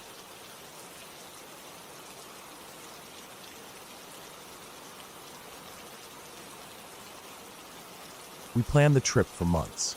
It was something I had been looking forward to because work had been non-stop, and I just wanted to get away with my wife and my son for a while. He was only 3 at the time, still in that stage where everything is new and exciting, where a bird flying overhead makes him point up and laugh like it's the greatest thing he's ever seen. We decided on Mount Rushmore. It wasn't far from home, but far enough that it felt like a real vacation. We borrowed my father-in-law's hybrid travel trailer for the week. He'd just gotten it the year before. It wasn't brand new, but it was nice, clean, comfortable, and it had those pop-out sides for sleeping. Canvas and vinyl and metal poles that folded out, so it felt like a tent but with a heater and electricity and a real bathroom. We left early in the morning to beat the heat. The drive was beautiful. South Dakota was full of rolling hills and flat lands and sudden rises of dark rock that cut through the earth like scars. As we got closer to Mount Rushmore, the hills turned into forested mountains. Tall pines, tight switchbacks, sudden drops off the side of the road where if you lost control, there wouldn't be any stopping. I tried not to think about that as I drove. My wife sat in the passenger seat reading the signs for tourist traps. My son sat in his car seat, half asleep, head tilted to the side, his mouth open slightly. I looked back at him in the mirror every few minutes. Just checking, just making sure he was okay. We got to the campground mid-afternoon. It wasn't an official K-way or anything, but it was a good campground. Gravel lots for each site, water hookups, electric hookups, picnic tables, and fire rings. The man at the front office gave us a little map. I could tell he'd drawn the roads on himself with a ruler and a black marker. Our spot was near the edge of the campground, tucked up against a slope of pine trees that rose steeply behind us. It felt secluded, which was what I wanted. No noise from other campers. No headlights sweeping past us at night. Just quiet. We set up quickly. I backed the trailer in and got the stabilizers down, hooked up the water and electric, and then popped out the sides. It always made me nervous, those pop-outs. Canvas and vinyl don't feel strong enough when you're used to hard walls, but they make the space feel so much bigger inside. We rolled out the awning too. It was a big awning, maybe 10 or 12 feet, and it gave us plenty of shade. My son ran around underneath it, dragging his little stuffed dinosaur through the dust. My wife laid out the folding chairs and set up his small plastic table with his toy trucks on top. It felt good, peaceful. The air smelled like pine needles and dry earth. The sun filtered through the branches and left shifting patterns on the camper. I remember thinking, this is it. This is what I needed. No deadlines. No customers yelling on the phone. No noise except the breeze and my son's soft humming as he played. We made an easy dinner that night. Hot dogs over the fire. My son ate half of his before deciding he liked the bun better than the hot dog. My wife had a hard cider, and I drank a beer. We sat by the fire until he started yawning so much that we knew it was time for bed. Inside the trailer, we turned on a small battery lantern, brushed our teeth, and climbed into the pop-out beds. My wife and I slept on the bigger one on the passenger side of the trailer. My son slept in the smaller one on the other side. I lay there for a while, listening to the forest sounds outside. The crickets, the rustle of leaves, a distant owl. The canvas felt thin between us and the world, but I liked it. It reminded me of when I used to tent camp with my dad, just hearing everything at night. I fell asleep to the sound of my son's gentle breathing from across the trailer. I don't know what time it was when I woke up. The first thing I noticed was the sound. At first, I thought it was just wind. Strong wind, blowing through the pines and shaking them so hard I could hear the branches hitting each other. But then I heard the rain. Heavy, hard rain, pelting the canvas above my head so loud it sounded like gravel being poured onto a metal roof. I opened my eyes and could see flashes of light. Lightning, bright enough that it lit up the entire trailer for a split second each time. The thunder came seconds later, shaking the camper. I lay there for a minute listening, feeling the canvas walls shake each time the wind gusted. And then I felt it. The trailer lifted.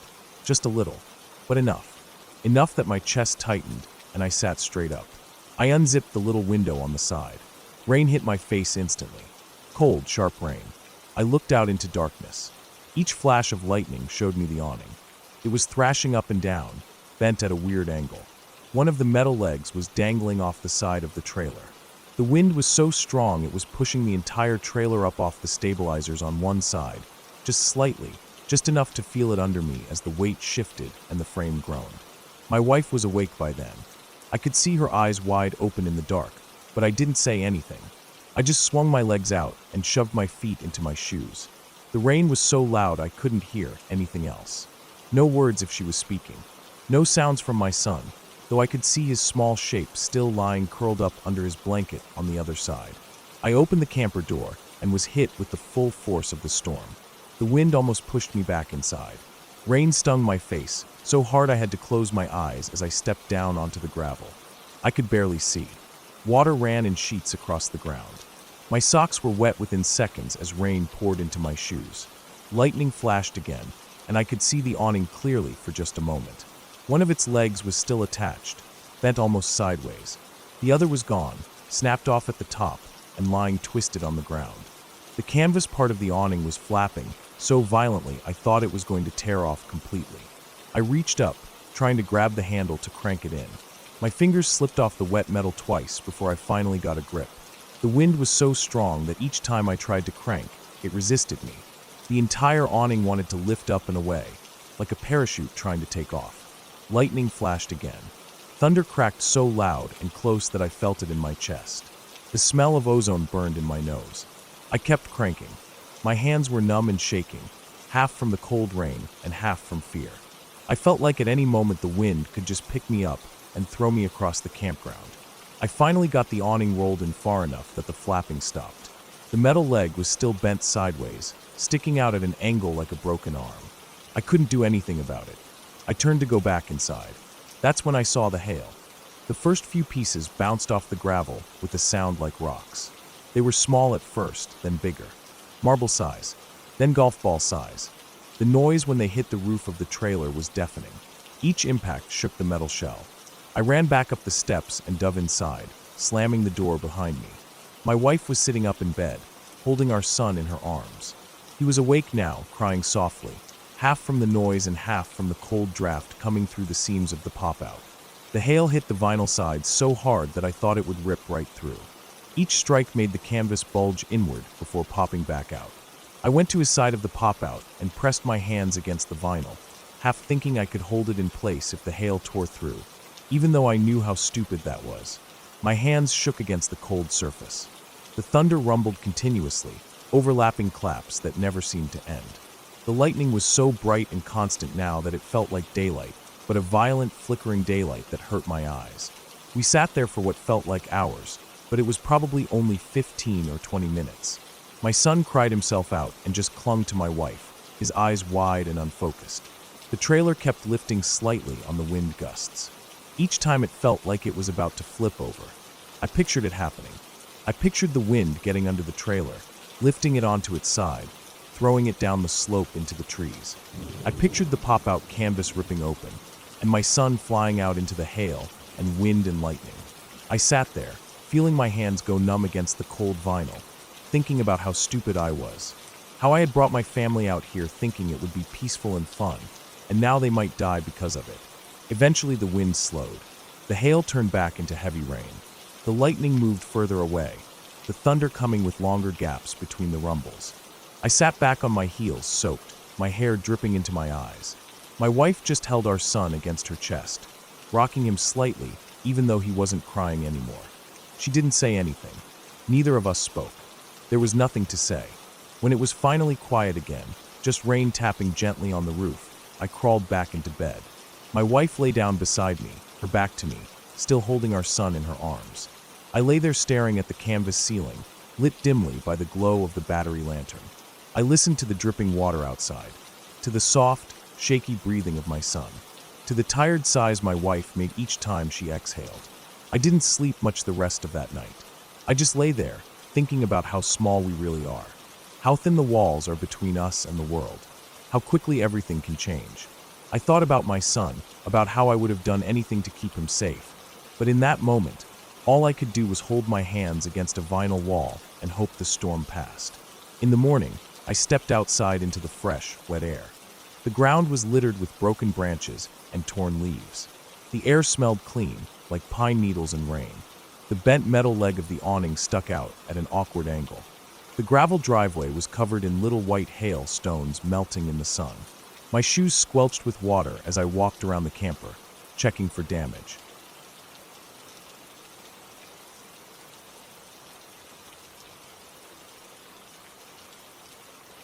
I never really thought much about danger out there. The first few times I went to the festival, it was peaceful. Just a bunch of hippies and old folks, artists and musicians, people dancing around the fire with their drums and flutes, people sleeping under the stars, kids running around with glow sticks, the smell of incense, campfire smoke, and damp earth mixing into something I started to crave each spring and fall.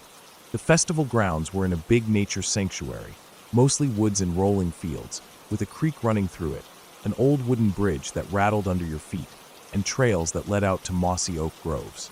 It felt like a world apart from my life in town. Away from bills, cars honking, asphalt heat, angry bosses. Out there, it was just sky, trees, and good people. The first year I went was about 10 years back. Maybe 200 people there in total. I remember arriving late in the evening after work, the sun setting pink and orange behind the tree line. I parked, got out, and I could hear drumming coming from deep in the woods. A soft thump-thump-thump, echoing and weaving through the trees. I carried my old green canvas backpack, my rolled-up foam mat, and my sleeping bag down the main trail toward the festival clearing. There were colored flags hanging from ropes between trees, little handmade signs painted with arrows pointing to tea tent, healing space, fire circle. I felt so welcome there, like I'd stumbled into a secret garden where no one cared what job you worked or what your last name was. People smiled at me, barefoot and dusty, some wearing bright tie-dye, some half-naked, all of them glowing under lantern light. Back then, I camped by the creek, under a sycamore tree with white peeling bark. I'd sit in the shallow water during hot afternoons to cool off, let the small fish nibble at my toes. At night I'd lay in my tent with the flap open, listening to frogs and crickets, the faint sound of flutes drifting down the trail. I'd get up early, walk up to the ridge, and sit on a flat rock to watch the sunrise with steam rising from my coffee cup. It was peace I didn't know I needed. I kept coming back year after year, making friends with people who felt like family. But as time went on, things started to change. The place was still beautiful, the old trees still stood watch over us, the creek still burbled along its bed, but the crowds got bigger. Word got out in the nearby town that there was a big party happening out in the woods. At first it was just a few new faces, younger folks with pickup trucks blasting country music as they drove in, a bit louder, a bit rougher, but still mostly respectful. But each year the number of them grew. Last year there were over 500 people at the May Festival. The vibe was different. Fewer drummers and dancers, more drunk people stumbling around with beer cans, more trash left on the trails, more folks blasting loud recorded music late at night, drowning out the flutes and drums. I kept coming back anyway. It was my place, my people, my trees. And honestly, I wanted to help keep it safe. That's why I volunteered for night security last year. It was a way to pay off my festival fees, sure, but it was also a way to give back. Make sure no one got hurt. Make sure no one trashed the creek or cut down saplings for firewood. We walked around in pairs, each of us with a flashlight and a radio. We'd check on the main fire circle every hour, do rounds through the camping areas, make sure the gates were locked after midnight so no cars could drive in without us knowing. That night started off just like any other. The air was humid but cooling down as the sun set. Crickets sang in the grass. The moon rose full and bright above the oak trees, casting silver shadows across the field where tents were clustered. I checked in with the other guards at the front gate just after dark, then walked back down to the fire circle to keep an eye on the crowd. People were dancing barefoot on the packed earth around the fire. Sparks rose into the black sky as logs cracked and shifted. A couple women had taken their tops off and were dancing with long pieces of fabric, swirling around their heads like ribbons. Men drummed in a half circle on plastic buckets, gems, and bongos. The air smelled like sweat, with smoke, patchouli, and weed. I stood back a bit, leaning on a tree, just watching. I could feel the bass of the drums in my chest. It was beautiful in a rough, primitive way. That's when I noticed him. A local guy I'd seen earlier in the day. Tall, heavy-set, sunburned shoulders, wearing dirty jeans and no shirt. He'd been drinking since noon, I heard. His girlfriend was one of the women dancing topless by the fire. She was laughing, head thrown back, arms lifted to the moon, her hair glowing silver. I don't know what snapped in his head. Maybe it was the drugs. Maybe it was just him. But his face changed, like a mask dropped away. One moment he was grinning and clapping along. The next his eyes went flat and cold, his lips curling back in disgust or anger or jealousy. He pushed through the drummers, stomping into the dance circle, yelling something I couldn't hear over the drums. He grabbed her by the wrist and yanked her away from the fire, nearly pulling her off her feet. She shouted something back, but he didn't stop. He kept yanking, hard enough that her feet skidded on the dirt. People stopped drumming. A few folks started shouting at him, telling him to calm down, but he ignored them. Another guard, Tyler, came jogging up. I followed. We tried to pull him back, get him to let her go, but he shoved Tyler away hard enough that he stumbled backwards into a drum. That's when he pulled out the pocket knife. I didn't even see it unfold. One moment his fist was closed. The next there was a small silver blade glinting in the firelight. He swung fast. Tyler threw up his arm to block it, and the blade sliced across his forearm, spraying blood onto the dirt. Tyler yelled and staggered back, clutching his arm. The woman screamed and tried to run, but the guy grabbed her hair, jerking her back. I didn't think. I just lunged, wrapped my arms around his chest from behind, locking his arms up over his head, my forearms under his biceps, my hands behind his neck, locking it in tight, pulling his shoulders back until I felt his joints strain. His knife hand went limp. He dropped the blade. The woman scrambled away on her hands and knees, sobbing. Tyler was pale, kneeling in the dirt, blood running down his fingers onto the ground. The guy didn't give up. He thrashed and twisted, trying to kick back at my shins, trying to elbow me in the ribs, but I kept the lock tight. My chest burned from holding him still. His sweat soaked my arms. I could smell the sour reek of beer and sweat and damp dirt rising off him. His skin was slick, and every time he twisted I thought I'd lose my grip, but I didn't. I just focused on breathing slow and staying planted, my boots grinding into the dirt for better grip. He snarled, this low animal growl, his whole body trembling with rage. He sounded like a feral dog caught in a steel trap. People gathered around, but kept their distance. I saw Tyler tying a tourniquet around his upper arm with a bandana, his lips pale, hands shaking so bad he fumbled the knot twice before getting it tight. I kept my eyes on him while holding the drunk in the lock. I watched his blood drip onto the dirt, watched his face go waxy under the flickering firelight. My arms felt like they were tearing at the shoulders, holding this thrashing man still for what felt like forever. My chest burned, my wrists burned, my knees trembled. The guy's breathing grew ragged, foam gathering at the corner of his mouth as he cursed and screamed, his voice hoarse and cracking. Spit sprayed my arms and face. I didn't care. I just held on. The radio on my belt crackled. Someone said the police were on the way, but they were coming from town, almost 30 minutes out. I remember thinking 30 minutes had never felt so long in my life. I focused on each breath, each second, counting in my head to keep myself calm. He twisted again and almost broke free. I grunted and tightened the lock, feeling the tendons in his shoulders stretch under my grip like old leather straps about to snap. He screamed again, a sound that came out broken, almost like he was crying. I felt his chest heave under my forearms, his heart pounding so hard I could feel it against my own arms. Someone brought over zip ties. We tried to get his wrists bound, but he kept twisting and jerking. I just held him until he finally slumped forward, exhausted, still cursing under his breath, his sweat dripping onto the dirt. His breath came in ragged wheezes. The drums had gone silent. The only sounds were the crackle of the fire and the quiet crying of his girlfriend, sitting on the ground hugging her knees. When the cops finally showed up, their headlights cut through the trees in long white beams. 2 officers came jogging down the trail with flashlights. I let go of the lock as they took him, forcing him down to the ground to cuff him. My arms dropped limp to my sides. I could barely feel them. My shoulders were screaming with pain, like the sockets had been ripped out. My hands trembled so badly, I had to shove them in my pockets to hide it. I walked over to Tyler.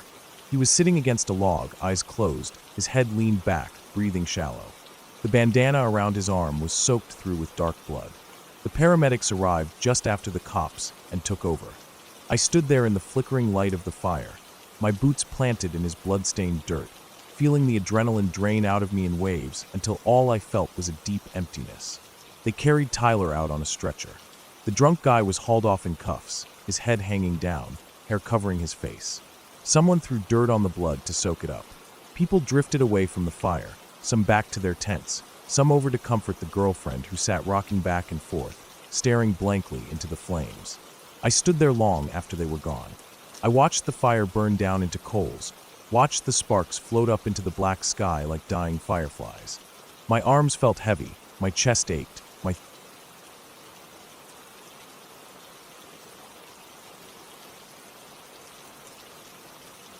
I still remember that camping trip like it happened last week.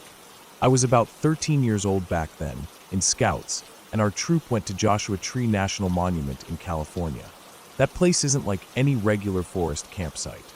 It's mostly rocky sand, stubby shrubs, Joshua trees that look like alien plants, and giant piles of boulders everywhere. There are no big leafy trees like in a normal forest, no soft pine needles on the ground, no thick dirt, no streams or ponds nearby. It just feels dry and quiet and wide open, with every small sound carrying a long way across the sand and stone. I remember feeling excited when we drove up in the evening.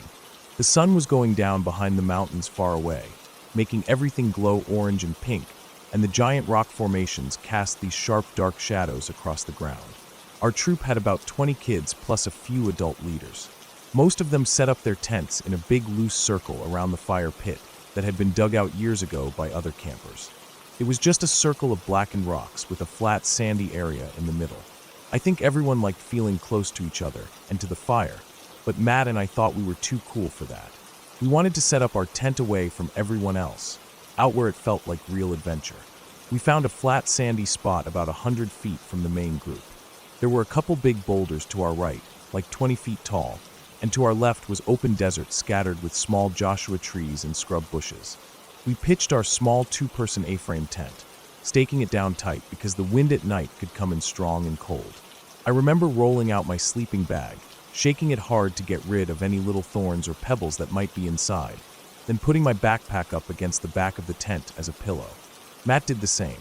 After that, we went down to the campfire to eat dinner with everyone. That evening was pretty normal. We roasted hot dogs on metal skewers, burned marshmallows on purpose just to flick the flaming sugar off into the fire, and listened to Mr. McBird, our scoutmaster, tell us about the plan for the hike tomorrow. We would be doing about 6 miles up and around the bigger rock formations to learn navigation. After the meeting, we sat around the fire and talked about school, movies, and girls, and one of the dads told a dumb joke about aliens stealing his socks last time he camped here. Around 9:30 or so, people started drifting off to their tents. Matt and I stayed at the fire a little longer, staring at the glowing coals in silence. I remember feeling the cold really start to settle in by then, so we decided to go to our tent. We used our flashlights to walk across the sand and gravel back to our spot. Every step crunched, like stepping on dry cereal, because the ground was made of tiny sharp pebbles mixed with sand. Even our soft rubber-soled shoes made noise. The cold air felt thick and empty around us, and when we zipped ourselves into the tent it felt a little safer, warmer, like we were in our own small house. At first it was peaceful. We lay there in our sleeping bags, zipped up tight with only our noses sticking out because of the cold. The nylon walls of the tent flapped a little whenever a gust of wind came through. And outside it was so silent we could hear the sand grains rolling against the tent fabric. I could see Matt's face in the dim light from my small battery lantern, and he just looked tired, not scared or worried about anything. We said goodnight to each other and turned off the lantern. I closed my eyes, listening to the wind, feeling my heart slow down from the day's excitement. I'm not sure how long I lay there awake. Maybe 30 minutes. Maybe an hour. I couldn't tell. But I suddenly noticed this sound, like crunch, crunch, crunch, coming from outside the tent. Heavy footsteps on the gravel and sand. At first I didn't think much of it. I just lay there in the dark, eyes wide open, thinking it must be one of the adult leaders coming to check on us. But the steps sounded different from normal walking. They were big steps, slow and heavy, not rushed or casual. Each footfall made a grinding noise in the sand that felt deep, like whoever was out there weighed a lot more than us kids.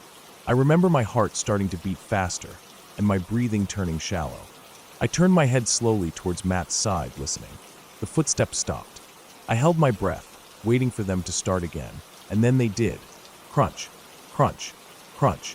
They seemed to move from the left side of the tent to the right, about 10 or 15 feet away. They didn't sound like light, fast steps of a kid trying to prank us, and they didn't sound like the steps of an animal scurrying around. They sounded like a big man walking across gravel. I felt a wave of fear run through my chest, making me feel hollow and shaky. The first thing that came to mind was Mr. McBird. He was a fun guy, always joking around with us, so I thought maybe he was trying to scare us. I whispered his name in my head, thinking maybe he would say something funny and jump out at us. But then I heard a voice from down near the fire, far away, calling out to someone else. It was Mr. McBird's voice, clear as day, coming from the campfire area. My stomach dropped. It couldn't be him. The footsteps paused again. Then they started up again from a different spot, not exactly where they had stopped before. This time they were even closer, but not right next to us. I wanted to call out for Joe, my older brother, to come up and check, but he was down at the fire ring too, talking to his friends. I tried to tell myself it was him. Maybe he came up to prank us and ran back fast to answer if we called. But that didn't make sense. There was no way he could run that far back over gravel and sand without us hearing every single step. There were no bushes or trees to hide behind, just open desert. The footsteps were so loud and heavy we would have heard him running away. My body felt like it was frozen in place, but my mind was racing. Every part of me wanted to sit up and unzip the tent door and shine my flashlight outside, but fear pinned me down. I just lay there, eyes wide open, staring at the ceiling of the tent, trying to control my breathing. I could hear Matt breathing fast too. I knew he was awake, but neither of us spoke. We just lay there listening. At some point, Joe must have heard us calling from up at the fire ring. I don't even remember shouting out to him, but I remember seeing his shadow outside the tent and hearing him unzip it. He crawled inside with us, squeezing between our sleeping bags. I felt a little safer with him there because he was older, stronger, and less afraid. But even with him there, the footsteps didn't stop. They started again, softer this time. Joe waited until they got close, then unzipped the tent quickly and stuck his head out, scanning the dark desert with his flashlight. Nothing, just rocks and sand and Joshua trees. He closed the tent again and told us to calm down, even though he didn't sound sure of himself either. He lay down between us again. The footsteps came back after a few minutes, crunch, crunch, crunch, and again he unzipped the tent and looked out. Nothing. The desert was empty in every direction. This happened over and over for what felt like half an hour. Footsteps getting close, him checking, seeing nothing, and coming back in. Each time he checked and saw nothing, my fear grew deeper, like there was something out there that was invisible, or something that could move without leaving a trace. But I forced myself to think rationally. There were no ghosts, no monsters, nothing supernatural. It had to be a person or an animal. But it didn't feel like a person, and it didn't sound like an animal. Eventually Joe gave up. He told us it was probably a small animal making weird noises, and that we should just go to sleep. He crawled out of the tent, zipped it up behind him, and walked back down to his tent near the campfire. I remember hearing his footsteps fade into the distance, light, quick steps on the gravel. The difference between his footsteps and the heavy ones we heard was massive. His steps were quick and light. The mysterious steps were slow and deep, pressing hard into the sand. Matt, and I just lay there in the silent dark again. My chest hurt from how hard my heart was beating. Every time the wind shook the tent, I felt like it was something brushing against the nylon. The footsteps returned again later, but this time they were softer, like a lighter animal walking around near us, or like the person was walking further away. They never came as close as before, and eventually, my fear started to fade into exhaustion. My eyelids felt heavy, and my breathing slowed down. I think Matt fell asleep before me, because I could hear his slow, even breathing in the dark. When I woke up in the morning, the sun was already up and shining strong through the thin tent walls. It felt like being inside a lantern. The cold of the night was gone, replaced by a dry, sharp heat that made me want to unzip my sleeping bag right away. I crawled out of the tent into the bright morning. Everything looked normal. The sand and rocks stretched out in every direction, bright and harsh under the sun.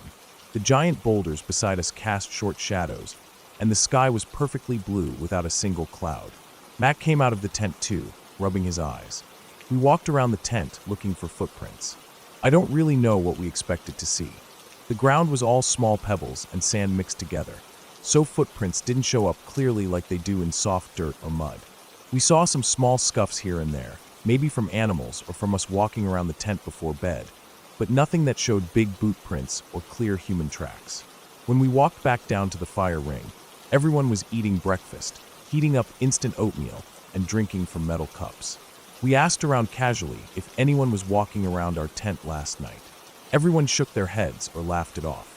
We even asked the little kids, but none of them had left their tents. The adults said no too. No one admitted it later either. Not that day, not on the drive home, not at the next troop meeting. And I believed them. No one ever confessed to sneaking up there to prank us. And honestly, the footsteps didn't sound like a prank.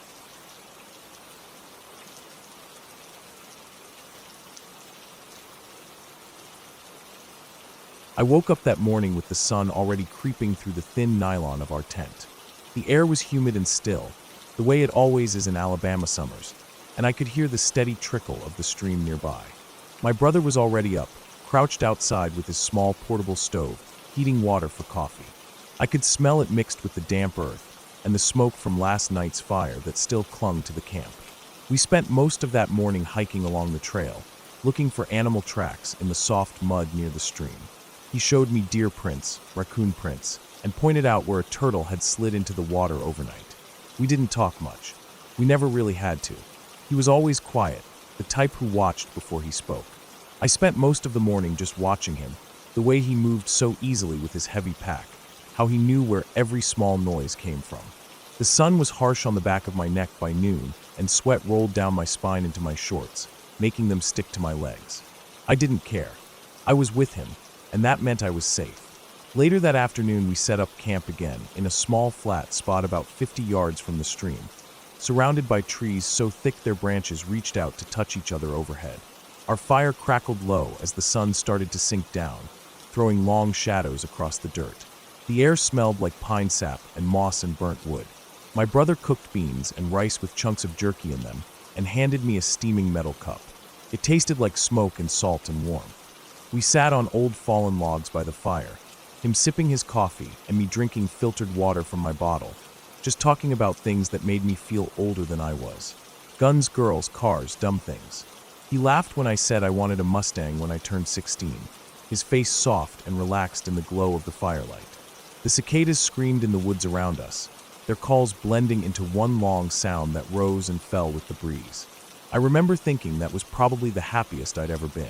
Just him and me, no noise from the world, no school, no parents, just us. It was still bright out when we heard voices coming down the path. Two men appeared from between the trees, stepping onto the narrow trail like they'd always been there. They were dirty, their hair slick with sweat and oil, their clothes dark with old stains and streaks of mud. They carried rifles slung loosely on their shoulders and wore heavy boots caked in dried dirt. Their eyes shifted quickly over our camp, our fire, our packs, and then to us. One of them asked about hogs, if we'd seen any rooting around. My brother told them we had seen a few deeper in the forest. The men just stood there, nodding, asking questions about how long we'd been out here, how long we were staying, looking at our packs, our tent, our fire pit, our shoes. Their eyes never stopped moving. They left after a while, turning back the way they came, their boots crunching through the leaves until the noise faded away into the sound of cicadas and the bubbling stream. But the woods felt different after that. The sun slipped away and the darkness felt thick and close, pressing in against the orange ring of firelight. We sat there quietly for a long time, neither of us talking. My brother watched the fire, and I watched him, his jaw tight and his shoulders tense. Eventually, he told me to get into the tent and sleep. So I crawled into my sleeping bag, the nylon sticky against my sweaty arms and legs. I fell asleep listening to the crackle of wood burning and the distant sounds of night birds calling through the trees. I woke up to barking. Loud, sharp barks echoing off the trees like gunshots. My heart was hammering before I even opened my eyes. I could hear the dogs moving through the undergrowth, their collars jangling, their barks frantic and high. I kicked at my brother through the sleeping bag, my foot thudding against his ribs. He whispered that he was awake, that they'd been getting closer for an hour. His voice was calm but flat, like he wasn't surprised at all. I lay there in my sleeping bag, staring at the thin roof of the tent glowing faintly with moonlight, feeling my chest rise and fall so fast I thought I might pass out. The dogs barked and whined, their voices getting closer and then further away, over and over. I could hear men yelling too, shouting commands or names or curses. Their voices were deep and carried easily through the still woods. My brother whispered again, saying they were hunting hogs with the dogs. That's how it's done. The words calmed me just enough to let sleep drag me back under, though the noise of the dogs still circled the edges of my dreams. I don't know how long I slept before he woke me again.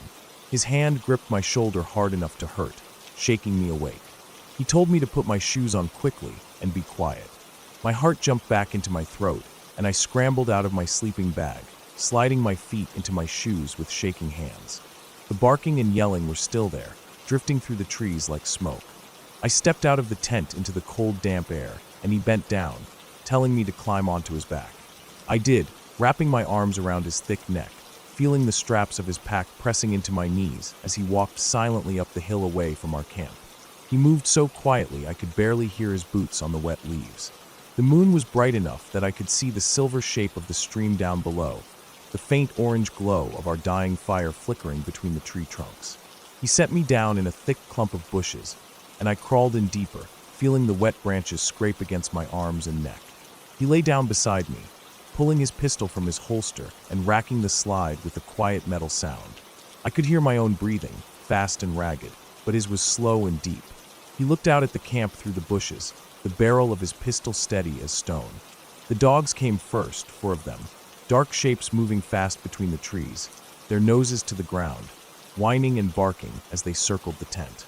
Then came the men, 5 of them, their flashlights cutting through the darkness in harsh white beams. 2 carried rifles, one slung casually over his chest, the other holding his like he was ready to shoot at anything that moved. Their voices were low and rough as they spoke to each other, their words blending with the barking of the dogs. They walked around our camp, shining lights into the tent, poking at our packs, looking around like they were deciding something. I could feel my stomach churning with fear, my legs numb and my hands shaking so badly I had to press them into the dirt to keep quiet. My brother leaned in close to my ear, his breath warm against my cheek, and told me that if they came up the hill towards us, I had to run. Don't stop, don't look back, stay off the trail, look for flashing lights. He pressed a flashlight into my hand, the red filter glowing dimly when I switched it on. I nodded, even though I didn't know if he could see me. I felt hot tears filling my eyes, but I blinked them away quickly, trying to breathe like he was, slow and quiet. We stayed there for a long time, just watching them circle our camp, listening to them talk in low voices that carried just enough for me to hear they were talking about us. My brother's hand was steady on his pistol, his finger resting along the frame. My hands were buried in the cold dirt, my knees shaking against the ground. The dogs whined and barked, their noses catching our scent, but not knowing where it came from. Then the men started shouting into the woods, screaming out, "Where y'all at?" And I flinched so hard I felt my teeth rattle. Then came the gunshots, loud cracks that echoed off the trees, sending flocks of birds into the air screeching in panic. My brother pulled me down behind the hill, covering my body with his chest pressed against my back, so hard I could barely breathe. The shots kept coming, 5 or 6 more, loud and angry, until finally they stopped. I could hear the men laughing, the dogs barking and whining, their collars jangling as they moved away from our camp. My brother rolled off me, and we lay there in the dirt, the smell of moss and wet leaves filling my nose. My ears were ringing from the gunshots, and my whole body felt like it was vibrating. Then I heard it, a faint siren in the distance, growing louder and louder until blue and red lights flashed through the trees like a distant storm. My brother switched on his flashlight and shone it low to the ground, pointing it at the lights in short bursts. The men down by our camp turned towards the lights, their flashlights swinging wildly before they disappeared into the trees, the dogs running after them. We waited there in the bushes until the game warden's truck rolled up the dirt path, its spotlight sweeping through the forest. My brother stood up, pulled me to my feet, and we walked back down to our camp, packing up our gear in silence. The game warden drove us out of the forest in the back of his truck, the night air rushing past us, cold and sharp. I sat with my knees pulled up to my chest, staring out at the dark trees moving past, feeling the cold metal of the flashlight in my hand. My brother sat beside me, his pistol tucked back into his belt, his eyes fixed on the darkness behind us. On the drive back, he told me I'd been brave, that I'd done exactly what he'd needed me to do. I didn't feel brave. I felt tired and cold and small. I asked him not to tell Mom and Dad. I didn't want them to know how scared I'd been, how close we'd come to something neither of us wanted to think about. He just nodded, staring out into the dark road ahead. When we got back to the staging area, the sky was just starting to lighten in the east, the first faint hints of morning creeping through the trees. We sat on an old wooden bench by the ranger station, waiting for the sun to rise enough for someone to come and give us a ride home. I sat there with my brother's arm around my shoulders, the air damp and cold, listening to the first birds start to call from the trees. My legs hurt from how tightly I was holding them against my chest, and my eyes burned with exhaustion. I felt safe with him there, his broad chest rising and falling slowly, his hand resting on my arm. I don't know what happened to those men or their dogs. The game warden never told us.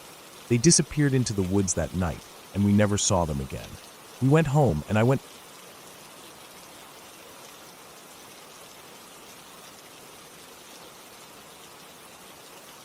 I still remember that night like it just happened. My girlfriend and I had driven up to Loon Lake for the 4th of July weekend back in 2014. We loved camping, and that place was perfect for it. It wasn't a formal campground with sites lined up and rules posted everywhere. It was dispersed camping, which meant you just found your own spot out in the trees or near the lake and set up. You could hear the wind moving through the pines all day. At night, it got so quiet that every branch crack or animal footstep in the needles sounded like it was right next to you. We found a little spot off a dirt road. The lake was about a quarter mile down a faint trail, hidden behind thick pine trees and huge granite boulders. Our site was flat and covered in soft pine needles. We set up the tent facing a small clearing so we could sit out and look up at the stars later. There were no lights out there except the faint glow of the moon. During the day, we could hear other campers here and there, distant voices, people cutting wood, or the occasional shout of kids playing. But when we set up, we couldn't see any other sights directly, which made it feel like we had that entire patch of forest to ourselves.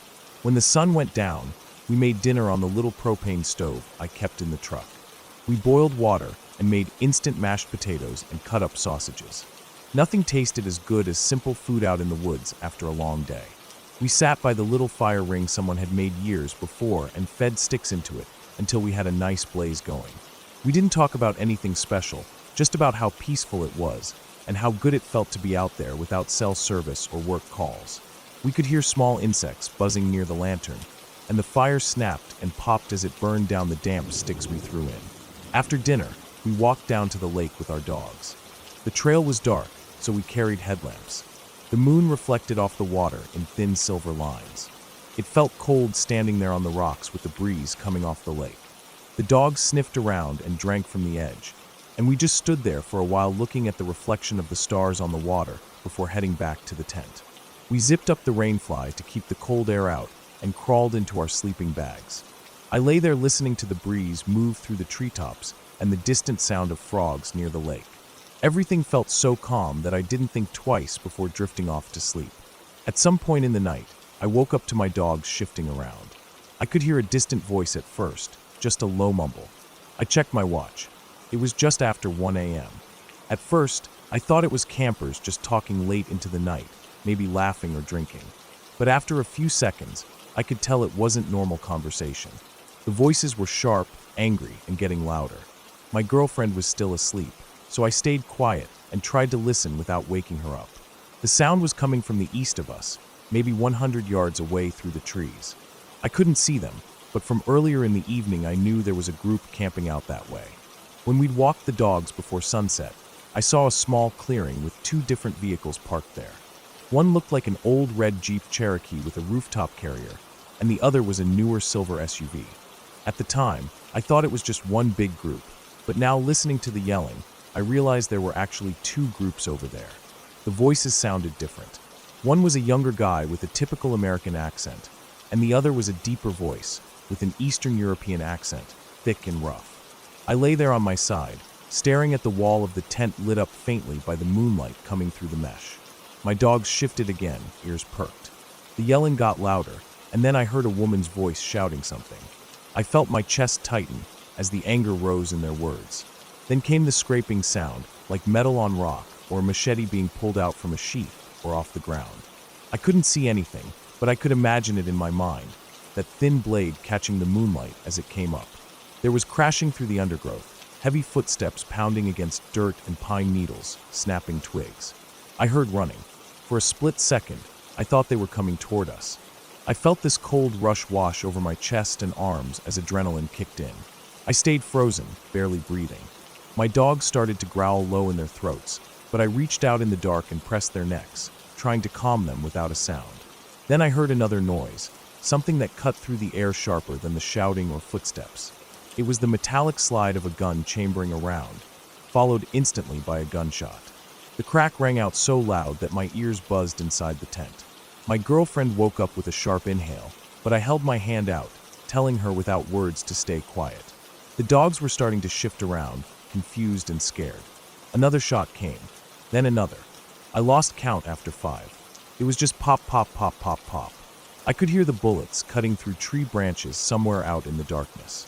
Every time a shot rang out, I flinched, expecting the thin nylon of our tent wall to burst open from a stray round. My heart pounded, so hard I felt like I could hear the blood moving through my neck. I tried to keep the dogs from barking. I grabbed their collars and pulled them down next to me. My girlfriend was trembling. I could feel the sleeping pad shake underneath us. I didn't say anything to her. We just lay there, silent, feeling the earth vibrate with each gunshot echoing out through the trees and across the empty granite slopes of the lake basin. Then there was silence, just the ringing in my ears and the sound of my dogs breathing heavy with fear. My mind was spinning. I thought about what I would do if I heard them coming closer. If they stumbled into our campsite, would they kill us to keep us quiet? Would they even care that we were just campers who happened to be nearby? My stomach felt like it was tightening into a fist. I could taste acid in my throat. After a minute or two, I heard more muffled voices. They were arguing again, but it was quieter, more controlled, like they were tired from the adrenaline or maybe realizing what had just happened. I heard scraping noises again. Then the younger American guy's voice rose up in anger. Then the Eastern European man's voice, louder and deeper, roaring something. More scuffling. My body felt locked up, like if I moved a muscle, it would somehow draw their attention through the trees. I kept my ear turned toward their sight, trying to hear every sound. There was a long pause, then a quick shuffling of feet, followed by a heavy thud that echoed out between the trees. It sounded like someone's head hitting a rock. My chest tightened again. I could hear a woman crying, her voice rising up but then muffled. I heard a car door slam, then another, then the engine of a small SUV starting up with a rattling roar that filled the forest. Headlights swept between the trees, streaks of light flickering across the pine trunks. I saw them through the thin gaps in the forest. The vehicle rolled forward slowly. Then it stopped. Another door opened and closed. I heard the dull scraping of boots against dirt. Then the engine revved and the vehicle pulled away, tires crunching over gravel and dirt until the sound faded off into the distance, leaving only the echo in its place. My body was locked tight against the sleeping bag, sweat dripping down my chest and neck even though the air outside was freezing cold. My girlfriend was breathing fast and shallow. I could feel her ribs rising and falling under her sleeping bag. Neither of us said a word. We just lay there for what felt like hours, listening for any other noise, any footstep, any sign that they might come back. The dogs eventually curled up against us again, still tense, ears flicking at every small snap of a twig outside. I must have fallen asleep again sometime before dawn. When I woke up, the sun was just coming up through the trees, casting that cold gray-blue light across the forest floor. Everything looked calm and normal again. Birds were calling out from high up in the pine branches. I sat up slowly, feeling the stiffness in my shoulders and neck from lying tense for so long. My girlfriend rolled over and looked at me. Her eyes were puffy, and I could tell she hadn't slept much after that either. We packed up in silence. I didn't make coffee like I usually did. I didn't even bother to cook breakfast. We just rolled up the sleeping bags, took down the tent, and loaded everything back into the truck. As I tied down the last strap on the cooler, I looked off through the trees toward where the other campsite had been. I couldn't see anyone. I couldn't hear anyone either. No cars, no voices, no movement at all. It was like nothing had happened, like the forest had swallowed up the noise and left nothing behind but the pine needles and old campfire rings. When we drove out down the dirt road, I passed by the other site just to look. The place was trashed. There were crushed beer cans, food wrappers, some clothes scattered around, and the smoldering remains of a campfire still sending up thin wisps of smoke. I didn't see any blood or bodies, but there were deep footprints in the dirt, running back and forth, and what looked like drag marks toward where the vehicles had been parked. I didn't stop. I just kept driving until we reached the highway, and I could feel my chest loosen up a little. All the way home, I kept seeing that night play over in my head. The gunshots echoing through the trees, the sounds of running feet, the thud of someone getting knocked out cold. I thought about what would have happened if a stray bullet had come through our tent. I thought about what it meant to be out in the middle of nowhere, where no one could help if something went wrong. I thought about how fast people can lose control when anger mixes with alcohol and fear. By the time we got home, I felt like I hadn't slept in days. Still, even now, when I think back on it, I can hear those gunshots ringing out again in my mind, louder than anything I've ever heard in the forest. And every time I go camping, I still remember that night at Loon Lake. I still remember lying there in the dark with my dogs pressed up against me, hoping to God that those men wouldn't come crashing through the trees.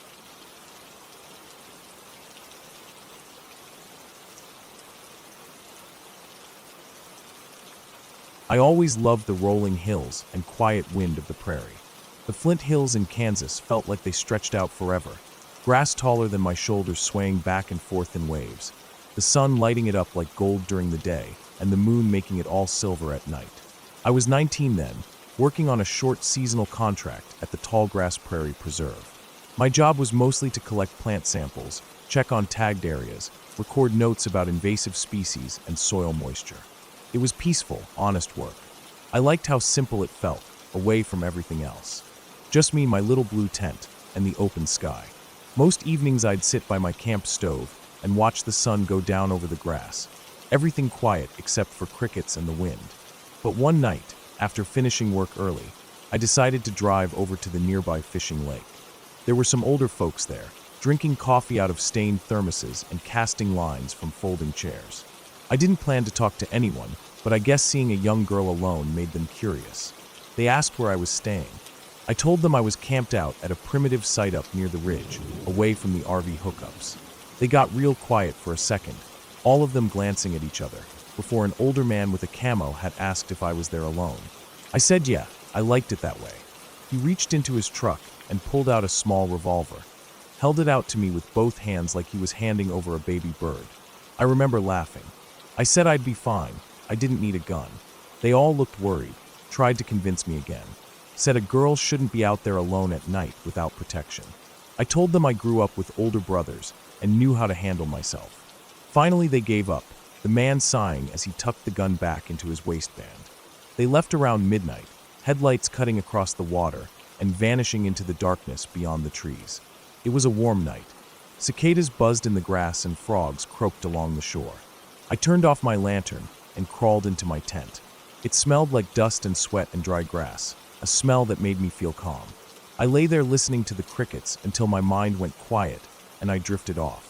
I didn't even bother to zip up my sleeping bag all the way, just pulled it up under my arms. The breeze moved through the mesh window and cooled my skin. I woke up later and didn't know why at first. It felt like someone shaking my shoulder to wake me for school, that sudden jolt out of sleep. My heart was thudding before I even opened my eyes. The tent was dark except for a pale strip of moonlight coming through the mesh ceiling. At first I just lay there, eyes half open, feeling a chill across my arms. Then I saw them, two eyes staring down at me from the very top of the tent. They weren't animal eyes reflecting moonlight sideways or glowing like you see on raccoons. They were human eyes, and they were looking straight into mine. I froze. I couldn't move, couldn't breathe, just stared back, trying to understand what I was seeing. The eyes shifted a little, and I saw the faint outline of a forehead pressed against the mesh, a nose flattening it slightly. I don't know how long he'd been there, kneeling on top of my tent, looking in. I gasped out loud. Not a scream, just a sharp inhale that tore itself out of my chest. The eyes blinked, and then the weight lifted off the tent roof with a shudder as he pushed himself off. I heard his footsteps crunch in the gravel and thorns around my tent as he ran. I didn't even think. I threw the sleeping bag aside and clawed for the zipper, hands shaking so bad I couldn't get it undone at first. I could hear him running, his feet snapping dry stalks in the dark as he disappeared. I didn't grab my shoes. I didn't grab my keys from my backpack or my phone from the pocket on the tent wall. I just shoved my whole body through the half-open flap and sprinted barefoot into the night. The ground was covered in goat heads and sharp thorns. They tore into my soles, made every step burn, but I didn't stop. I ran through dry grass taller than me, branches scratching at my arms and face, rocks slicing the bottoms of my feet.